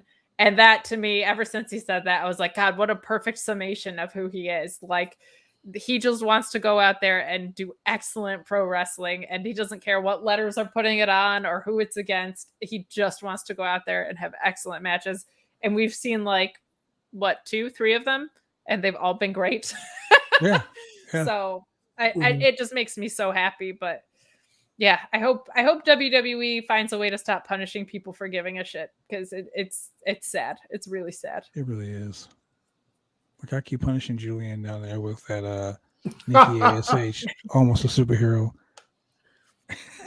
You know what? I'll say this. When she talked about it from the heart, it was beautiful. Like, she talked about, like, I know I'm not a superhero, but when I put on this cape and this mask, I feel like I could be one. And she did one good promo of it on Raw Talk, and then they got their hands on it and ruined it, and made it a joke and made it unself-aware when it started as something that was self-aware. So she got one good promo out of it, and it was her idea. And I think if she had ownership of it, would have had a better run out of the gate. But between her booking and what they turned it into, is fucking what they're doing with every gimmick. It just felt more childlike because it was a superhero gimmick to start with. Like, but this is all child's play at this point, so I don't know what to tell you. Speaking of child's play, no, the Chucky. The Chucky and commercial fucking yeah. We are coming close to RoboCop. We're coming close to oh gosh, they did this with Chucky before, didn't they? Yeah, they did. Yep, on WCW. It's WCW Bride of Chucky time. I tweeted that WWE is just WCW rejects because they were bringing Chucky in. Yeah, because Chucky popped up and was I can't wait to see Shockmaster. Just have Willie versus Chucky and get it over with. That would be over like Rover. Forgot the wall. Oh yeah. Oh yeah. That would be over like Rover. So before we go, let me tell you guys something that happened tonight. Monday Night Raw started at 4:30 p.m. at the Chase Center in San Francisco, California. This was the lowest attended Raw since they started back on the road. The total setup capacity is 4,208 people. Ticket is distributed 3,995. That is a 95% capacity. 1,107 were comps. Wow. Nobody wants to see this shit live. Nobody's paying for it. Raven Travis Berry, you can suck the fat one. Raw fucking sucks. That's right. I said it right here. Raw fucking sucks. You, buddy. That's right. Go suck a fat one, buddy. So speaking of things that don't suck, things that don't suck, BCW Worldwide returns October 23rd to the Holocene at 1001 Southeast Morrison Street. They're in Portland, Oregon. Man, get your tickets because they are fucking selling out fast. I looked at the pre-sale tickets. There are only about 15 left, ladies and gentlemen. So get your asses on there. Call Patty at 503-757-3132. Email bcwbooker@gmail.com or go to Eventbrite, www.eventbrite.com/BCW Worldwide. Go buy the tickets, man, because I'm telling you, this show is going to be off the chain. You're going to see me bell time? Bell time is at 5 o'clock, man. And you know I'm defending the championship, so I'm going to be beating the shit out of somebody. So I think that Nickelback reject Sexy Pants Paul Preston is going to get his ass whooped yet again for my girlfriend right here, Big Red. Hold on. There she is, right there. That's right, my sexy girlfriend, Big Red. Kate, meet my girlfriend. Her name is Big Red. She's right there. She's just a sexy girl. That's right. That's right. That's right. And ladies and gentlemen, for all your exclusive wrestling needs, if you want to go find out some shit, www.bodyslam.net for all your wrestling needs. Go find the news, go find all the topics. And if you want to find out some real funny shit on Twitter, go follow this chick right here. Kate, give me your Twitter handle. Sure, I'm at Kate on Deck IC, and if you want to tune in for AW stuff, I'm also at Mark Order Pod. Mark Order Podcast goes live every Wednesday, and if I can plug my other shows too, plug the fuck away. Oh, we'll be here all night. No, Tuesday I am on Fightful YouTube with Alex Pulaski reviewing NXT for some reason, doing sour grapes. We're slowly descending into complete mania. So come lose your minds with us. And then on Fridays, also doing the AEW Rampage and SmackDown post show with Sean Ross Sapp on Fightful as well. So come check me out at those places. But if you just want to see me rage tweeting about women's wrestling, Kate at Kate on Deck IC is where you can go for that on Twitter. I'm gonna tell you guys need to go follow her on Twitter because it's some funny shit, man. I'm telling you, it is always funny. I will literally be at work, bored as fuck, and I will go in there just to. That's what I'm here for. I'm trying. Even when I'm supposed to be working, they'll be like, "What are you doing?" I'm like, "Dude, get out of my office." Julian, my man, is it that time? Tell them, Julian. Tell them. Just tell them, Julian. You know what I want you to tell them. Where to find you on TV? Where they can find us on TV every week, Julian. Tell them. Ladies and gentlemen, if you're in the Portland, Oregon area, you can watch this show on television. Where? Wow. Lots of nights a week. On Wednesdays at 9:30 p.m. on Channel 11, Xfinity TV and CenturyLink TV. On Mondays at 10 p.m., Channel 22, Xfinity TV and Channel 8002, CenturyLink TV. And Tuesday, 9:30 p.m., Channel 23, Xfinity TV and Channel 8003, CenturyLink TV. And we are on TV. Look, if you want to, if you're driving down the street and you can't watch this podcast, you can't see Kate over here making fun of you guys because she's like the biggest heel on Twitter right now. You can see my boy Julian up here just mixing shit up. You know, if you can't see us, but you want to hear us, you can go find us on Google, Pandora, Apple, Spotify, Amazon Music, iHeartRadio, all the major podcast platforms. You can go like, click, and subscribe. And look, ladies and gentlemen, we like to give shit away on this show. We give shit away. So if you go like, click, and subscribe on bodyslam.net on YouTube, if you go to the Roundtable Pro Wrestling Podcast on YouTube and you click, and subscribe, send me a picture of you pointing at the little red button that says subscribe. You might win this shit right here, ladies and gentlemen. We're talking about fucking WrestleMania DVDs. Look at that. Look at that. John Cena loses. Yes, right. I'm going to go ahead and spoiler alert from like 10 WrestleManias ago. Hey. It's a shovel versus shovel. Like Paul Heyman says, it's not a prediction. It's a spoiler, ladies and gentlemen. Look, and if you don't like that one, that's fine. You know, that's fine. You ain't got to like that one. You ain't got to like that one. Because guess what? We got this too. Oh, shit. We got another one. Now we're talking. Now we're talking. Hey, but you know what? WrestleMania 22, baby. And if you are an old school fan, if you're like one of those guys that like watches WWE because you know they're like the 50 to 99 demographic or whatever the fuck it is. If you're old and you like old school wrestling, you like Playboy Buddy Rose, like fucking Outlaw Ron Bass, like Gino Hernandez, man. You can go ahead and watch this old Portland wrestling. Look at that. Look, 1997 to 1980, volume 11. Some of the greatest matches: Playboy Buddy Rose versus Stan the Man Stasiak. Man, just a good fucking VHS tape. Guys, I hope we got auto tracking. Biggest thing in the world too is if you're not old to go watch. It's like every other art form. Like, don't not listen to Pink Floyd and Led Zeppelin and the Beatles and Tool and whoever just because they're not coming out with stuff right now. Go back and learn about wrestling before the era that you're watching in. It's so important and it makes you appreciate what you're watching now more. So get that Portland VHS tape. Let's fucking go. I'm telling you, ladies and gentlemen, like, click, and subscribe. Look, we got some Grand Masters of Wrestling, some old shit. We're talking about like Ace Darling and Devin Storm, yeah. King Kong Bundy, Iron Mike Shark, the Metal Maniac, and Jimmy Superfly Snuka. Wow. Look, Nikolai Volkov, Bam Bam Bigelow, the Iron Sheik. Man, Nikolai Volkov singing Hava Nagila. Oh my God. You ain't seen shit until you see these DVDs, ladies and gentlemen. I'm telling you, go like, click, and subscribe. It is the best thing you can do. And if you want this cool ass hat right here, look.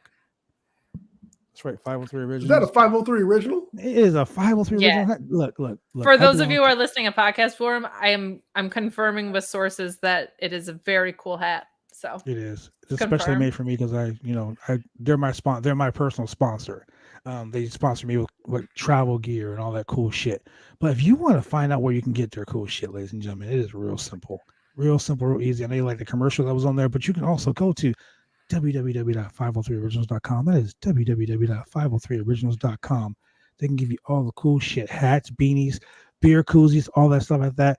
I mean, it's not like a, it's not like a Skittles bag of Blue Chews or anything like that, but it's still worth it. It's still worth it, ladies and gentlemen. I'm telling you. So, with that being said, thank you very much for joining us, Kate. Oh, you are so welcome. Sorry that I kept derailing it with my pure rage, but I had so much fun hanging out. Much more fun hanging out than I did watching it. So I appreciate you guys for having me on. More than welcome. Yeah, we love it on this show, man. Trust me, we love it. And let's see your shirt one more time. Support independent That's wrestling. right. Support indie wrestling, ladies and gentlemen. If I can put over where I got this, people that got me into professional wrestling podcasting and have expanded my knowledge about pro wrestling so much, really cultivated my love for it, is the Shining Wizards podcast. And I'm on their Patreon. And they send out what they call their boxes of wizardry. If you're in the $10 or more tier, they got me like a Pro Wrestling Insider from 1993 in this last one. They send me t-shirts. They send me all sorts of shit. And they customize it to the people I mark out about most. I got a little Colt Cabana micro brawler in this one. So they're the absolute best. And so much of why, A, I have any voice in professional wrestling podcasting, and B, I found out about so much talent and so many promotions that I didn't even know existed through them. So I'll just put them over because I also got this Support Independent Wrestling shirt in my box of wizardry. So thanks to them. Sweet shit. I need to get that box my damn self. No kidding. It's not bad. Also, ladies and gentlemen, before we go, let's give a big shout out and happy birthday to the American Dream, Dusty Rhodes. Hell yeah. That's right. The most recognizable athlete in entire world. The son of a plumber daddy. I watched the Harley race matches today just for that reason. I was asking people on Twitter what I should watch, and I was like, you know what? I'm gonna go back and watch those two because I didn't want to be so basic about the Four Horsemen Ric Flair stuff. I was like, I'll go back and watch Harley race. Exactly. It was basic enough this weekend, So I'll tell you, the reason I became a professional wrestler was Dusty Rhodes versus Nikita Koloff. Magnum TA versus Nikita Koloff. Good shit. And the greatest interview I've ever done. I've interviewed hundreds of people on this podcast, but I got to interview Nikita Koloff on this podcast after my mom passed away, and it tripped me out because I was like, I got to tell you, my mom was your biggest fan, and he said, "Are you kidding me? Brother, I've been watching you wrestle since this long." And I was like, shut up. And he's a church going Christian guy. And I want to be like, shut the fuck up. Are you kidding me? So I was like, you've been watching me? He's like, I watched you wrestle for the NWA World Championship in Portland, Oregon when you wrestled Tim Storm. And this is what I said. I'll be right back. Professional wrestling. I love it. I was freaking out. I was marking out. Like, oh my god. That's so cool. Right? What a and then I came back moment. And I was all. So that's cool. Let's talk about this. Yeah, cool. Yeah, I'm fine. yeah, it was ridiculous. But but those guys have paved the way for professional wrestling. Dusty Rhodes, Nikita Koloff, the Road Warriors, Magnum TA, Arn Anderson, Ole Anderson. The now disgraced Ric Flair. The Telly, the guy who's the father of that chick. That we know talk about on the podcast. She who shall not be named. She Hands of Stone, Ronnie Garvin, gorgeous Jimmy Garvin, Precious, the Freebirds. Like, I'm a wrestler who knows wrestlers. Like, I'm proud to say I'm Miranda Gordy's friend. I'm proud to say I'm Buddy Roberts Jr.'s friend, because those are people that pave the way for us now. And ladies and gentlemen, if you are a true wrestling fan, go back, like Kate said, go back and watch that shit. You got to. It makes it so much better.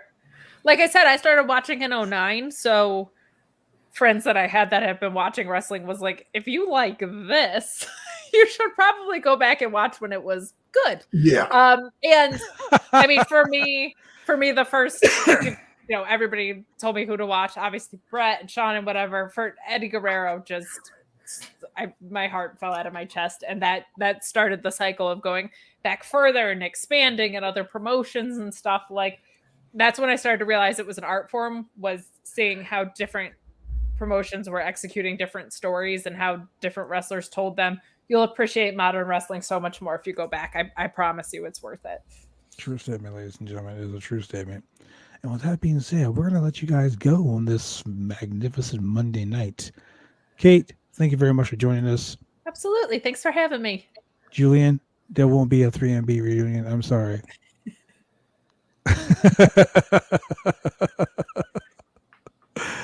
That's right. Yeah. There will not be a 3MB reunion.